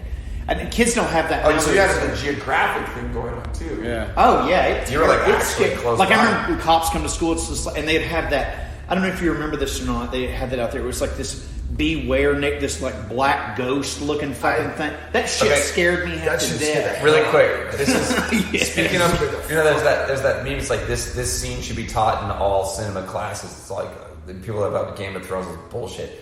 This scene right here is amazing and should be taught in any class on cinema because just watch it. Okay, so Unicron transforming is already blowing my mind as a kid, but then just the whole thing where he's gonna eat Cybertron now. So we've gone through the transformation, and just want y'all to appreciate this perspective that they do on this shot. Right. Like he looks huge, and you're like, oh, he's gonna fly to Cybertron, and you get the Galvatron. There you go, and you're like, oh, he's way far away. No, he's not. No, he's right He's there. right there. He's as big as that fucking planet, and this is so. As a kid, I was just like, I also what like the fuck? how Galvatron is like, oh fuck. I fucked up. Yep, I thought I was using this guy to get power, but Megatron always did that. He's always fucking up. Well, yeah, he that's- calls it Rose by any other name is still a fucking dumbass supervillain. Wasn't there an episode of the season 4 thing after this, what we were talking about earlier, where it's just his fucking head shows up? Unicron? Oh Yeah. yeah, that Oh sounds no, really it's familiar. no, it's after the end of this movie.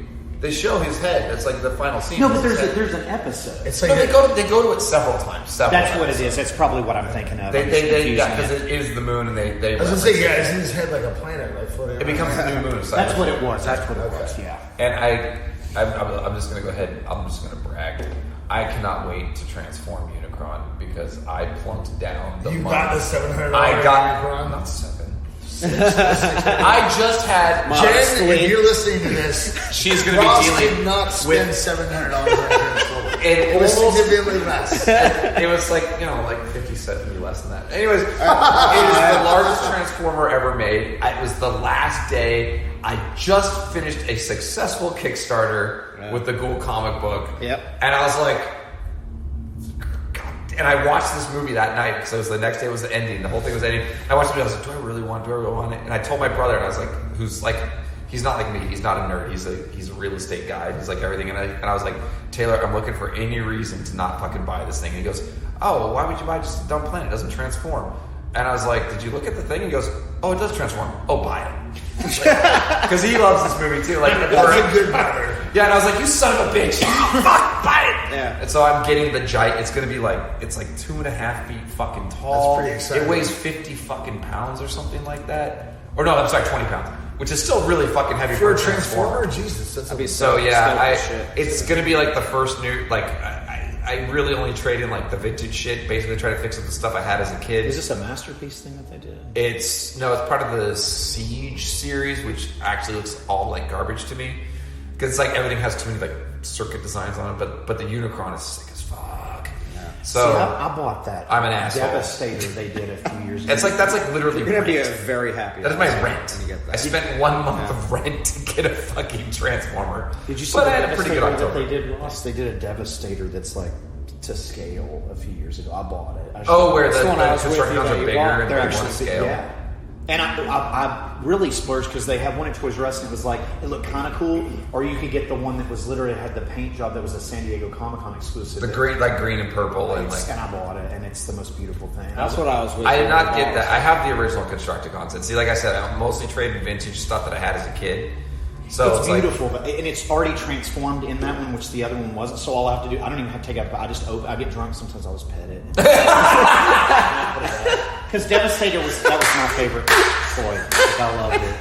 Devastator was a good toy. Sometimes, and I just pet it. I do. I'll walk by with my beer, and I'm like. You can imagine, I'm going to have Unicron. Unicron will be the size of a small child. I will be drunk, and I will cradle him. Yeah. And then it will take me about an hour to transform him into a planet, and I will hang him up for about 3 seconds above the Terradrome as a moon.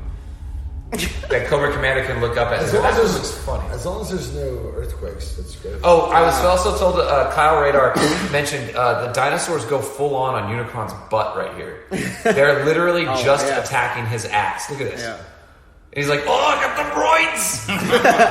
I got the dino-roids. That's great. So yeah, just to mention, yes, the Dinobots fully went in on Unicron's butt. They knew something that they were. If you were trying to eat a planet, would you want your butt getting chewed at? I mean, see, Danny. That's where the exhaust port is. You know, they got X-wing fleas on a dog. I mean, they did leave. They said that he needs a new strategy. So like clearly working on his butt wasn't that great. Right. But so here's Danny showing he's fucking useless again. Here's this, and here's apparently a deluge of water for some reason inside of a gigantic robot. Dude, come on. All right, hey, second no prize of the day. Here you go. Nice. That's what I'm hearing. He's ready to do some crazy engines. He's cooling. Now, this is another weird thing coming up where Danny, he saves the day, but like he's watching these robots get smelted. Like, which robots are those? Like, how many Autobots didn't he save? Look at this. Like, 1, 2, 3, 4. That's a lot of fucking robots getting smelted before he helps them. And that is a traumatic thing to see as a kid right there. Kind of fucked. Oh, Look at they're like moaning. It's awful. They're like peeling and they don't even have skin. I mean, at least he's gonna save. Yeah, he saves. Yeah, he finally becomes useful. Oh, Dad, no one likes. But like, look, while he's trying to save them, about 20 fucking Transformers. He's just like what, dude? He's like 12. He's panicking here. I'm just saying, I would feel some trauma and PTSD from like watching 20 of these motherfuckers go down. Of course you would. Just get Danny, that's why it wasn't in later cartoons. He was just in therapy. I also like that Unicron has safety measures within his body to close smelting pools. Yeah, he's a fail-safes. What was your first Transformers? Wind Charger. We went over that earlier. My apologies, Matt. No, and No, wait, actually. I think my first Transformer was like Cliff Jumper. Because he was one of the small ones. He was, the mini-con. It was like my parents took me shopping and they're like, we'll just buy you some shit to shut you up. There was an episode. Do you remember the episode where he's hanging out with Hound and Hound's like, what the hell are you doing? Oh, he's like, hell, but he's got like a giant, then he's like, let me just get one shot at him. And he's got like this giant. He was a hot. He was so fucking hilarious. And wasn't Cliff Jumper, they all have little mottos on the back? Oh, yeah. And I think his was strike hard, strike first, strike fast. Probably. Which sounds like the best retro thrash. He also it's the next Warbringer album. Yeah. Well, I think Gorge was pretty good. There's that one song they do about the Beast cons, not the Predacons, but the ones that were like monster cons, and they straight up just use like lyrics like directly from the fucking file card. Might as well. Because Engorged was master of retro toy thrash metal. Before that was even a thing. Right. Witcher or Soundwave was one of my first. I know I had Soundwave early, and that's one of my long-lasting ones. I still have my original Megatron. I still have my original Constructicons. I still have my original Shockwave and a generic Shockwave that I got at the county fair. Really? He's great. That's a good score. But I've used parts from him to fix the purple Shockwave. But he was a knockoff? Yeah, it was a total knockoff. I also hooked him up to my garage opener once because some people know I do some DIY electronics. I've been doing it for a while.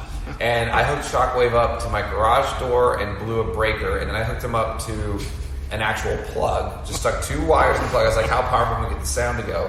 And I melted his inside so he doesn't make sounds anymore. Shit. Blew some capacitors on him. I've been trying to, someday I might actually fix them. See, now here we get the other fucking useless piece of shit grows up. Or not yet, no, I'm sorry. No, is he rotted? Wait, I can't remember. Yeah, he gets Rod. He gets to become fucking Rodimus Prime now, or is it when he puts it in his chest? I think it's when he puts it in his chest.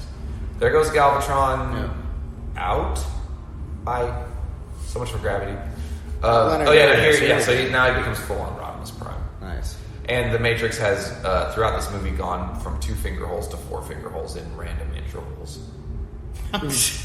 Till all are one, motherfucker. Oh no, light our darkest hour, motherfucker. It's epic, right? Where Robert Stack failed. Judd Nelson. This is Judd Nelson at the end of Breakfast Club, raising his fist in the air. Yes. And I don't know why it blows up Unicron, but I guess we don't care, do we? We're just in at this point. I do like it that his head's made up of a bunch of like CRT TVs like glued together. Right. His brain. Unicron. Yeah, this part's weird. Like, why does he rip off his leg? He's like, ow! Fuck this leg. That one is the most pain. It's right here. I will not be doing that to my Unicron toy. It looks really cool. I can't wait. I saw it. I was telling Gus to buy it. Why didn't Gus buy it? Get eye surgery now. Oh, I gotta get my eye fixed and working. Oh, I can't afford a transformer. Gus, you're a fucking wimp. Blindness would be worth it. You'd have one good eye to look at Unicron. Exactly. No, that guy Ian from Sick Drummer like set up a GoFundMe and fucking like helped him out with his eye surgery anyway. Oh, that's really nice though. Yeah, I mean Gus didn't ask him to. That was just Ian just did that because he's a nice guy, even though he's stiffy for taking. I always knew the lad had it in him. Now I'm gonna go help the Hearts. These are my bosses. I'm sorry, I'm doing Lionel Standards lines from the beginning of Heart to Heart. So true. I still watch that sometimes. I don't It's a good show. Yeah, it is good. It's about the benevolence of rich people to take care of poor people. Which is the greatest fiction of all. I never watched Heart to Heart. So here's another thing with Devastator. This is the reason that I bought that a few years ago. Because you like to pet toys? I do, but especially the ones from my child that I didn't get. So my mom bought. So if you remember, okay, when Devastator's pieces, they were just by themselves. You had to find all of them and then you put them together, right? Well, then Service Merchandise, if you ever went in there, had a fucking complete set of them. That's the one I got. No, listen to this. This is what was so harsh. I find it, right? I'm like, Mom got it for me for Christmas. Nope. Gave it to some kid that was from like a poor home and gave it to him for Christmas. I didn't get the motherfucker. That stupid poor kid, fuck him. I was like, you son of a bitch. And I remember, this is so petty and I feel so bad because my mom is so sick now. When you're like a kid. No, I literally brought the argument up like in my 20s once. I was like, you gave my fucking Devastator away. You're in 20. Okay, wait. So here you go. Here's I feel so bad about it. Unicron is a moon. And by the way, the toy that I'm getting, his head comes off and you can have it as a moon. Nice. That's amazing. I had a similar story. I remember my parents told me if I could raise my grade in PE, they were going to give me the Ewok Village for Christmas. So this would have been 83. That's a good toy. And I was like, okay, cool. And being naive, I raised my grade and I never brought it up. And then come Christmas, I didn't get it. And I still didn't say anything. I was like, because I don't know. I just believed that there was inherent justice in the world. Oh, wow. And then you learned had to something. fight for it and argue for it. And then like Frank Walker, look at that list really quick. Look at that list for Frank Walker. Soundwave, Megatron, Rumble, Frenzy, Wheelie, and Random Junkion. Wow. Talented man. But yeah, I do remember bringing that up with my parents like a couple of years later, and I was like, what the fuck? In third grade, I got up to a B in PE, like you asked me to, no fucking Ewok Village. And that's why I'm a fucking student now. And they're like, what? Hey, Vince DiCola. Fuck yes, Vince DiCola, you rule. And I think they're responsible for Score arranged and produced. But anyway. I had the Ewok Village. It was sick as fuck. Which I also just recently sold in the last 2 years and got a good price for it. The only thing I have left is my Dagobah playset, which I love. Did you sell the phone? Or did it rot? No, I've got it. Oh, my phone rotted way when I was like, by the time I was like, I mean, I've never opened it. I had two. What? My mom would buy one for me and one for like my cousin, and then my cousin would be like, I don't want that. Multiple Star Wars toys, but you couldn't get a Devastator. No wonder you were so mad. She gave me the damn thing. I swear. And I'm telling you, I will never forget the argument. I had wrecked my car, and the insurance was paying for everything. It was fine or whatever. She's just like, I can't believe you wrecked your fucking car. And I was just like, you never got me fucking Devastator. You some fucking poor kid. You're like, You just keep it in your back pocket. You never throw it forget away. that toy that they just. My coworker Brian, he told me the story. Brian, he used to be in the band Stormgirl, and he told me the story about like he was so excited he was going to get an AT-AT. That's a big deal. Yeah, That was AT-ATs I were never sick. had one of those. That was a sick toy. And he went there and he got sick and like barfed in the parking lot, and so his mom had to take him home, and he never got an AT-AT. Like they never took him back for an AT-AT after that. He's like, "What the fuck? I just got sick. Why didn't I get my AT-AT?" He's like 36, telling me these problems. Right. Is it the one you put the snow pilot in or whatever? Yeah. The pilot would look like a big, Yeah. basically look like a big giant dog. Yeah, that was that's made cool of as gray shit. metal. Yeah. So That anyways, was a great toy. I never had one of those. so this movie's over. So anyways, we're on tour. Yeah, would you like to do any? This plugging? we forgot to talk about metal almost entirely. Yeah. Transformers are made of metal. This is metal. They are. Yeah, that's true. Transformers is Metal pretty stuff. metal. I mean, you know, But anyway. Spectre General is metal. Yeah. Lion. Let's go through it really quick. Exhume's on tour. We got a new record, Horror, out. It's fucking awesome. I love it. It's- No songs about Transformers. No song, but the first Exhume song is about zombies. Yes. Exhume is getting even dumber and more knuckle dragging, but fun. They're fun. Yeah, I mean, you know, we're trying to have fun, and not all the party thrashers don't get to have all the party. Death metal guys can have parties too. That's right. It's a very good party record. Well, yeah, it's just like going back to the other stuff that we were doing at the same time when we were watching all this shit. It was like trying to watch horror movies and get your parents, like, or your friends' parents, like, trick them into somehow renting whatever, you know, whether it was Toxic Avenger or fucking Reanimator or something. Oh yeah. So, I mean, that's something that I think Head about crushing sometimes. It's scenes. kind of crazy. It's like I turned 11 in '86, and yes, I did enjoy this movie, and I was still like playing with my action figures, but I was also like, you know, seeing Toxic Avenger and like, fuck yeah, guts got ripped out. So apparently, I've just been the same person my entire life. Oh yeah, we haven't grown up at all. I just have a I better bought life. a fucking Unicron. I just have a better collection now. That's the only difference. So it's all this, you know, very formative shit surrounding this whole era, and yeah, it's So that's horror. Yeah, it's a fun party time. It's party. it's party time. So yeah, it's a throwback. And speaking of throwbacks, I'm gonna go ahead and plug. Speaking of throw-ups. I drew a comic for the band Ghoul. So I finally got my first. Like, how long have we been drawing comics together? Since I first met Matt, we used to play 10th grade. Yeah, I was 16 by then. Were you in 10th grade and I was a junior? You were a year ahead of me, even though you're younger than me. Right. If you were by a month. Yeah, but you were a year ahead of me in school, though. Yeah, I graduated in '93. You graduated in 93. I got held back in kindergarten because apparently I was a stupid kindergartner. I don't know how that works. My parents started me early, even though they said that he lacks the emotional maturity, but he's smart. Yeah. So my mom's like, just shove him out there. I want this little fucker around here with his soul. So, but me and Matt have been drawing comics together for years. Matt's got a whole comic thing I'm not going to get into because that's still in the works and Right, will basically, happen to be awesome. I have a comic book that I've not tried hard enough to sell, but I have like all the pitch materials and like 8 finished pages and several issues worth of story. But I just, between building a recording studio, having a job, playing in 3 bands, being married, going on tour, I just haven't had like 2 weeks to sit down and like look up every single publisher and there's some issue guidelines. So hopefully somebody will buy it. I don't know.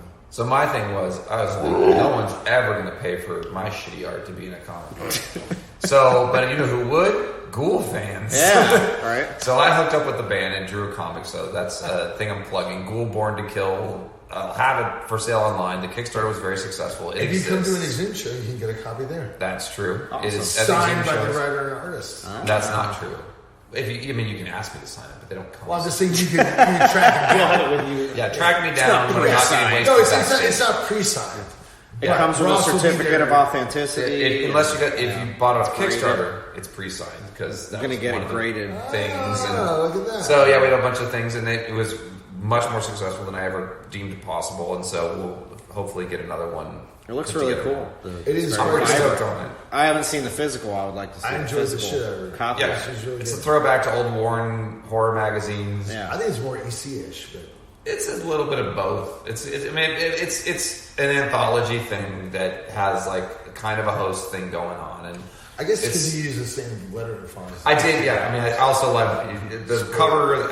I based on old Warren magazines. The lettering I based on EC, where it was like using the same kind of like it's an old drafting font, and because I love all that old shit. And so we got that together, and it goes further than Ghoul. It's not just like Ghoul's funny and eats people. It's like, oh, this whole mythos or not the reality around them. Sorry, I didn't mean to say mythos. Sorry, Ghoul. The whole reality around them after talking to them about their crazy country, and there's a whole bunch of other things, and it goes around their story on the records and tells other things that's going on in Creepsylvania. So that's my personal plug, I guess, on this thing and what I've been working on for. Matt was there when I was like drawing it while on tour with when we were going through South America. You could have been, writing some new Zoom songs, but whatever. You would just reject them. Don't worry about it. It's not that great. I think I wrote 2 Exhumed songs ever in the 90s, probably something like that. You wrote 2. And even then, I had to fight the drummer at the time on him. He's like, this is bullshit. And I was like, just fucking play it! I think at least one of them is pretty fucking good. The other one was, See, this is what I'm talking about. So I'll be cracking right on writing some more Exhumed material so I can get, We've known each other a long time. We can talk to each other this way. Yeah. So, anyways, and we were on this great tour. I want to give shout outs to Gate Creeper, Judiciary, and Necron. Necron are my boys from Oakland. So I've known all those guys at one time. Haven't toured with Gate Creeper before. Saw them, played a really early show with them a long time ago in Arizona. And they've been fantastic to tour with, and Judiciary. And this is a super easy tour. It's a real nice tour because all the bands are cool, everybody gets along, there's no bullshit, and no assholes. Like, nobody fucking pulling weight around and shit. Right. It's been a really good tour, so I just want to, We're probably the biggest assholes on the tour. Definitely the drunkest assholes on this tour. Yes. Somebody's got a party around here. This is rock and roll tour. Right. So come on, guys. So, I feel like I'm taking over this. Do you have anything you want to ask? Yeah, let me ask. So, sorry. How long have you? Because I'm actually wanting this. How long have you been? So you've been drunk comics your whole life? Yes. Yeah, absolutely. From the first day I can remember, I was drawing a G.I. Joe knockoff, the Whip Team, and like Whip Team. Yeah, he's seen my shit when I was like, elementary five. Like, That's cool, man. You'll be the leader. I'll be the gymnast. Yeah, which makes no sense. Don't worry. He remembers this dialogue.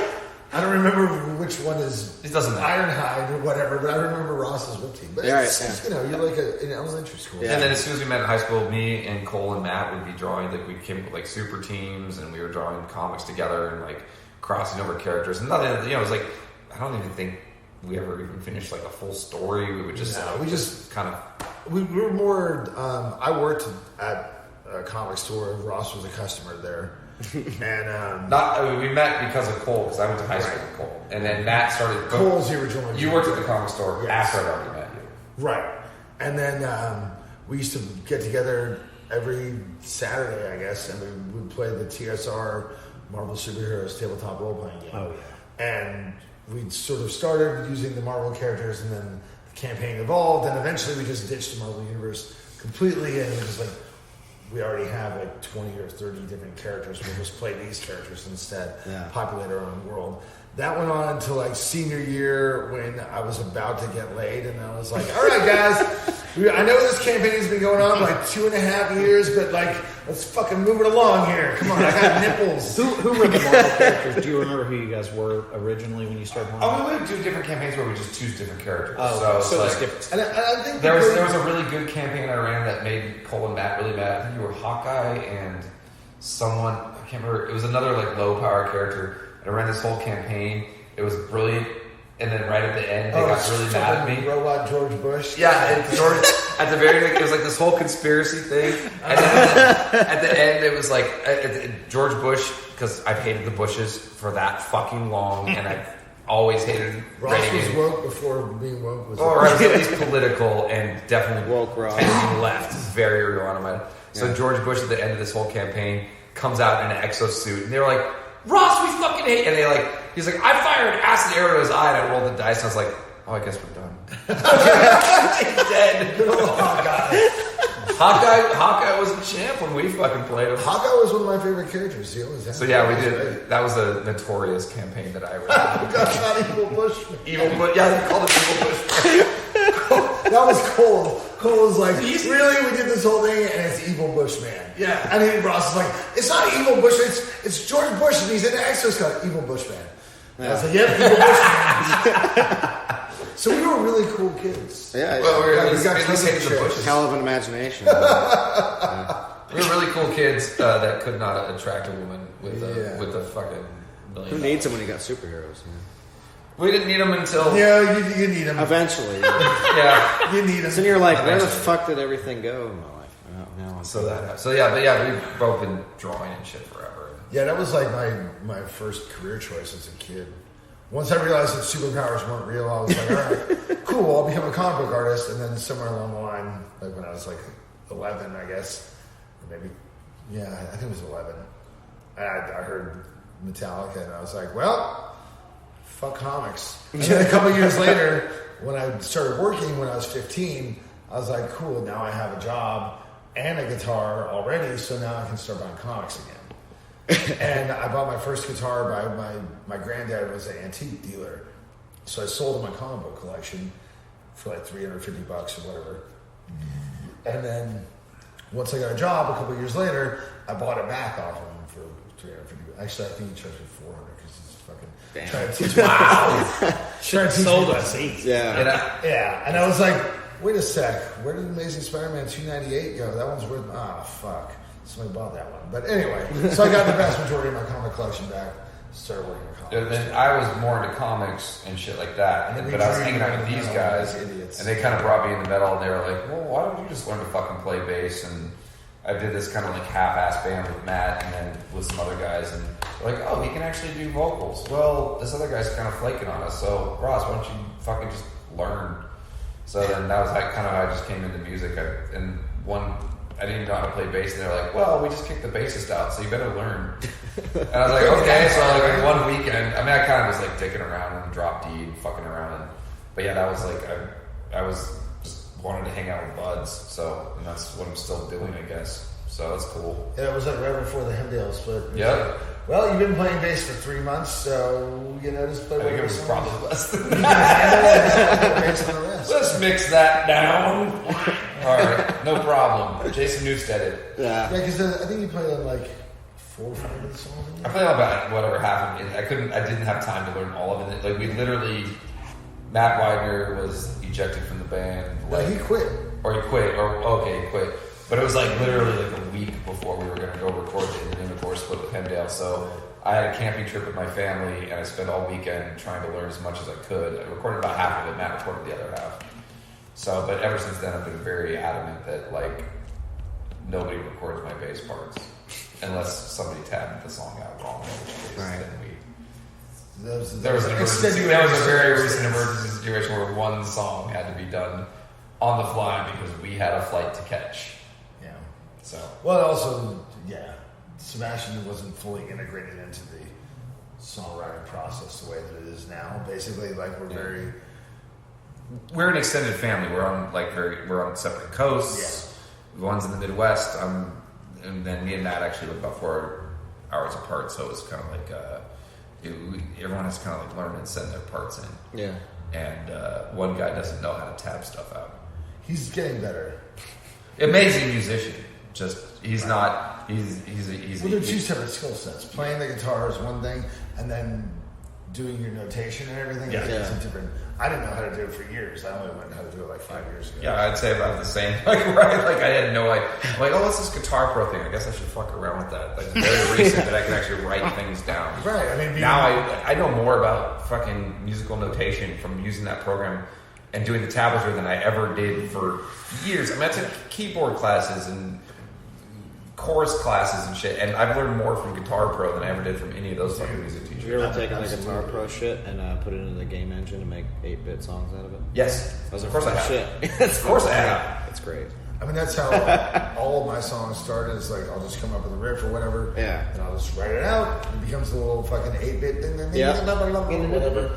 And then I'll record a demo and then send it to the guys. And it's just that. I think I wouldn't be able to like do multiple projects and stuff as much without it, because before I would come up with a riff, and then if we didn't practice for like 3 weeks, it would just. Yeah, I remember having a 4-track. I think the first like death metal song I ever wrote was written on a nylon string acoustic guitar. My mom's old guitar. Like that's what I didn't have a guitar. I had saved my money up for a bass. I think after playing one that you had lying around for a while, so like that was like how I fucking wrote shit. And like I had to just try to remember it and show it to people. It's really convenient age to be living as a musician. Dude, I can't imagine doing this bi-coastal shit without some programs like that. I mean, even without just email.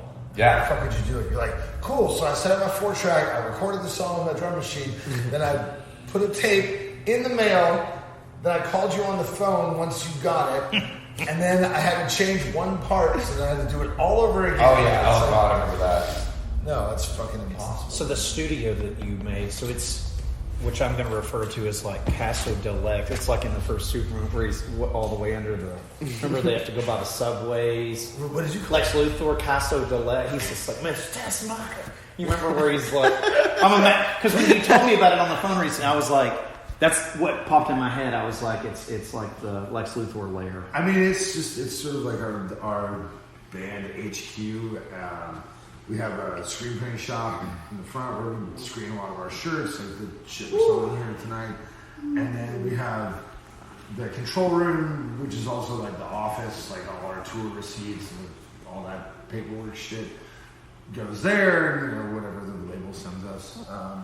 So that's all filed away in there. And then we have the live room where all the gear is set up, and basically the live room is just ready to, you can just record in there. It's all soundproofed and you know, treated and everything. And it was a big project doing it. I mean, just to the level of insulation and sound deadening was eye opening and very expensive for a band like us anyway. Yeah. And thankfully, our drummer Mike is a construction guy. He builds houses, fucking floors, and whatever. So, I mean, if we didn't have someone in the band like that, we never could have done it, because I don't know shit about drywall. Even after doing it, I'm like, well, now I know maybe like the concept, but I would, you know. Right, actually. So we had to frame all these walls and put in insulation, and we had to do like 3 layers of drywall on the ceiling and like just crazy shit. Which I'm sure to anyone doing construction is not crazy, but to me, I was like, holy fuck. It's nice to have a band we have different people with different skill sets, and everybody like contributes. Right now, it feels like a very good unit. Yeah. Everybody just doing their job, and if you can't contribute this way, you contribute in another way. Right. I mean, Ross is a graphic designer, visual artist, so it's like if we need something mocked up, and he also works at a screen printing shop, so even if he's 3.5 hours away in Oakland, he can put the graphic together correctly so that our guy down the street can give us the screens and we can start printing shirts. Mike does construction. Dylan, our production guy, also does construction. They both screen print. Dylan builds a ton of shit for the stage show, right? Which is like insane stuff you'll see later tonight. Awesome. The stuff he's built up for our stage show this evening. He's got everything in tonight, so it's yeah. I don't want to spoil it. You can talk about it later. Right. Yeah. Or whatever, however that works. But yeah, and Baz is just a badass shredder who fucking also keeps us laughing because he's still a kid who has spirit in his eye. I'm like, ours is fucking crushed. He's like, hey guys, let's go party. Like, really? Doesn't have that twinkle. Okay. Yeah. But he's a fantastic musician, and he also, I mean, even though he's a lot younger than us, he's been like spearheading Noisem for years. Yeah. So he's on top of shit with like sound and engineering, because absolutely he's been like DIYing it like for a long fucking time. Right. I mean, in terms of within the band itself, not the extended family, he's certainly the most competent audio engineer. Absolutely, 100%. So it's he really is like a good. He's bringing like the gear. I finally got someone to gear down with and like talk about goofy gear with, and he's like, he talked to me about, he read my blog as a kid, and I'm like, he's talking about shit now. I'm like, okay, I have no fucking idea where he's like, well, beyond anything I have. Right. I mean, even though I work at a company doing like instrument electronics, that's like my day job. he's way past what I'm into. So yeah, it's great. We've got a really good unit of really good, hardworking people, and hopefully that's showing on this tour. And we're on the record, having fun on the record. Yeah, we all get along, and it's kind of weird because we used to do these tours, and people are like, "Oh, you have any crazy stories from the road?" I'm like, "Absolutely, here you go." Nowadays, people are like, "Oh, so you have any crazy stories from the last tour?" I was like, well, we got really wasted, but we did it at our friend's house while watching movies, and then we got the band at the correct time the next day. And we made it to the show 15 minutes late because we're animals. And whereas before, like, oh yeah, we found this guy like asleep on a roof, kind of shit or whatever. That is a real story. Yeah. Who was asleep on the roof? I'm not gonna. Well, I was our old bass player. Oh, okay. He was he's a good guy and also a party fucking animal. He's kind of a Jekyll and Hyde. Like, he's a wonderful dude, really funny, like really sweet guy. But there's a certain point in intoxication where a switch would reliably flip. And I mean, I'm not saying anything that he and I haven't discussed. Sure. Frankly, or that he wouldn't admit to. I'm not trying to put anybody on blast. And it just got to the point where it was, making everybody's life more complicated. Sure. And so I was like, yeah.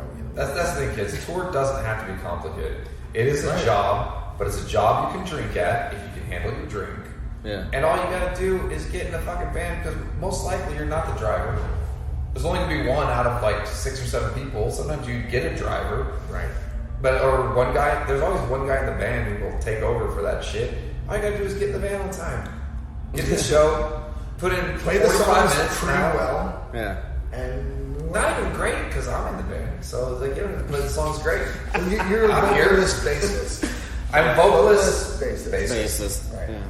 So, what about your friends in Ghoul? What are they doing besides the comic? They are going to be working on some new material, I think, in the next year.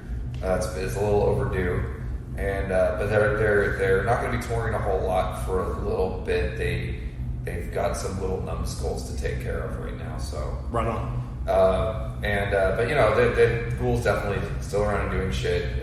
Just haven't done much musical output. They just played a show right before this tour. Yes, they did play the show. I got to play a show with them. Impaled. Nice. Impaled still kind of sort of exists. That's awesome. We're not really writing anything, but we still play shows with people. I mean, it's been 15 years. Why not be writing a song now? Hey, if there's something to play, they pay us to fucking play the same old songs. Like, what the fuck? I'll tell you. I mean, there's like people in Impaled who have like Raul, the drummer, is very. He's just like graduated UC Berkeley, and Which just is awesome. Yeah, he's kicking ass in his own life, and he's focusing on just getting. Like being a real person, unlike me, who's sitting here drinking Bud Light with you, watching Transformers the movie, Buying $700 Unicrons. That's I feel like that's the most adult thing I've ever. I feel like that's because if you have $700 to spend on a Transformer, you are an adult. I did something successful this year. You did. I did one successful thing this year that said, "All right, You also I can give myself one made a reward." record. I mean, that Right, was a thing. Yeah. Well, yeah. So anyway, I got it. Still that Sick Unicron. burn. It's just the. What about Gruesome? We are working on a new record. We have 3 songs that are demoed at this point. We're kind of just talking about the logistics of when and where and how we're going to record it. The original plan was to go to Morrisound, but I don't know that Jim and Tom Morris still work out of there. So I think we may record the album somewhere else and then get them involved in the mixing process, because I'm not one of the people that like fetishizes gear. Like, oh, this is the same board that blah. Yeah, right. Fuck about that. However, someone's ears, I definitely believe it. Sure. He definitely fetishizes ears. Ears. I will lick He's the like, oh, shit out of fucking look at his ears. That lobe is just hanging out, tantalizing me. So, certainly before the first half of next year is over, we will have a new record. Awesome. So, and then my other band, Pounder, my traditional metal band. Which I can't find the CD of. Oh, it's on Hell's Headbangers. Shit. I On mail order. Okay, mail order. Gotcha. Guess so. We, That's cool. when I get home, we're working on an EP that is mostly recorded. Awesome. So I'll just kind of like let my throat heal from this tour, and then go in and track the vocals. I've listened to it. It's good. I like it. I just never could. Cool. I mean, if you like, New Wave British Heavy Metal and Wasp and early Metallica and stuff, then you might like it. I was going to say that earlier. Wasp was like a huge thing for me when I was a kid. Fuck yeah. Wasp was a big influence on Exhumed, honestly, because I remember in the 90s, just talking about the stage show that they would do with the raw meat and the fucking fake blood and everything. Yeah. How many times did we talk about trying to figure out how to saw a saw blade in half? All of us wanted fucking Blackie's gauntlets, and we could not figure out how to make a saw blade in half. I saw them on... Now I know several metal workers who probably can do that for me. They opened for Kiss, and I love Kiss, but they were, this is like 80s Kiss, which I still like, but... 80s Kiss has some... Yeah, they did, and this was like Animalized, I think, or maybe... But Wasp was so scary. They were... Right. It was so fun. And that first Wasp album, to me, is one of the best records. I think it's so a classic. It's like a Sleeping in the Fire, all that shit. Front to back. B.A.D. I think my first exposure to Wasp was that movie Dungeon Master with Richard Mall. I've got that on Blu-ray. They literally play in hell. Not Ghoulies 2? No. It was Dungeon Master with Richard Mall. Scream Until You Like It. I don't know if they were in the movie, but they were a song in Ghoulies 2. Oh, Ghoulies 2 was just a song, okay. Yep. Scream Until You Like It. Yeah, that was a good jam. But I'm one of those people where it's like it was the most depressing thing. We went back in like early 2000s to see them, and they had kicked Chris out, and I'm like, I gotta have Chris, man. The weird thing about Chris Holmes is that, you probably will never hear this, and I'll probably never meet him, so it doesn't really fucking matter. He's kind of a shitty guitar player, but he's just the guy for that band. Right, I just don't like, know it what doesn't means. matter. Like, is this really... Right, and as much as watching interviews with him in the last 20 years is sort of depressing. Right. Oh, it is. And he's somebody who was like selling his car. Depressing. They're like the funniest. That's great. I'm sorry. And stuff like his this. mom's Just sort watching him of, drink he's a bit of vodka. even in, I guess, you could see it coming in Decline of Western Civilization too. That he's sort of a tragic comic figure. But it's pretty crazy. Whatever the thing is that him and Blackie together, I fucking love it. I don't know. It's if just Blackie's 3 and Chris Holmes is 2. You put them together and you get 8 somehow. I don't know how that works, but there was something there.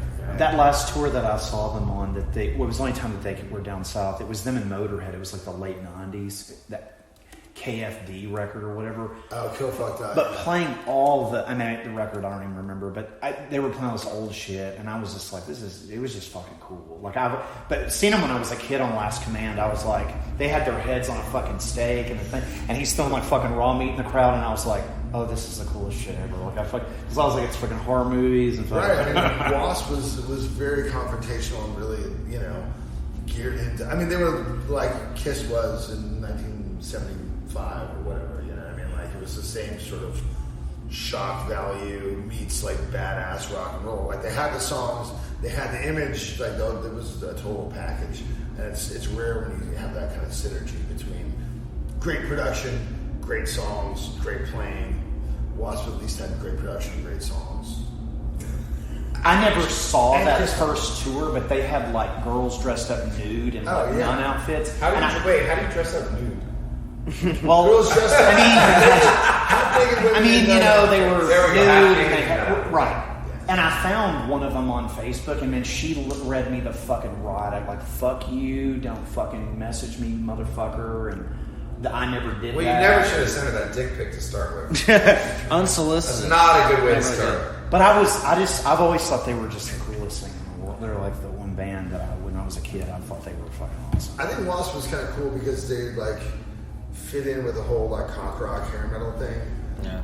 But they also have this much darker edge. I mean, I remember actually talking to the guys from Emperor back in the day in the early 2000s, and they're like, Wasp was like a massive influence. And I was like, huh. So they've got like, because I kind of thought that, we were the only people like Jock and Wasp in the 90s, like in the extreme thing. And no, I think they had a pretty deep impact that was maybe more understated than like Slayer or whatever, but their live show was far more extreme than any like thrash band, Well, for me too, like that bass player that played on Inside the Electric Circus, he robbed a fucking bank in Texas. Just walked in the middle of the day and robbed the fucking. I mean, they were all fucking batshit crazy. That's what I used to say when people are like, "Oh, black metal is so crazy." I was like, Vince Neil killed his friend too, motherfucker. That's just, Yeah, but not on purpose. Hanoi Rocks or whatever. And has never really apologized for it. Fuck Vince. Johnny Ross, I was trying to think of. Yeah, he fucking. I mean, those guys are just. I thought when I was a kid, I thought that was the and craziest. now Blackie Lawless is a born again Christian. Yeah. You want to play fuck like a beast, and when you look at Blackie Lawless, you get sad. It is depressing. I mean, like, I realize I'm not in the same shape I was at 25 or anything like that, but like, I can still wear most of the same clothes. Like, my pants might be like, oh, this is a little snug. Blackie Lawless looks like someone who ate Blackie Lawless. He looks like a. He looks like an old witch. Yeah, He's like an old Trump witch. He's like. He still has an eye makeup on, and he's wearing like an NYPD t-shirt. That's like quite. Well, Kinda looks like Zoom Wasp tour. That's been shot like that. Yeah. Just with my So don't mention he looks like an EP. No, of course. Yeah. Real quick. Unless anybody wants to watch J.J. movie, I got that cue. Thank you guys so much for taking the time to do this with us. This is amazing. Super fun. Crazy media plug before we stop. I think we did the plugs. Yeah, we plugged. Oh yeah, well, we did at the beginning. I'm sorry. People's asses have been plugged. Yeah, they've watched Transformers the movie, and if anybody made it this far, They're amazing people. they're regretting their lives. This is like a bonus Dr. track. Ross Sewage out. Matt Harvey from Exhumed, I just want you to know you got the touch. What about Esquire?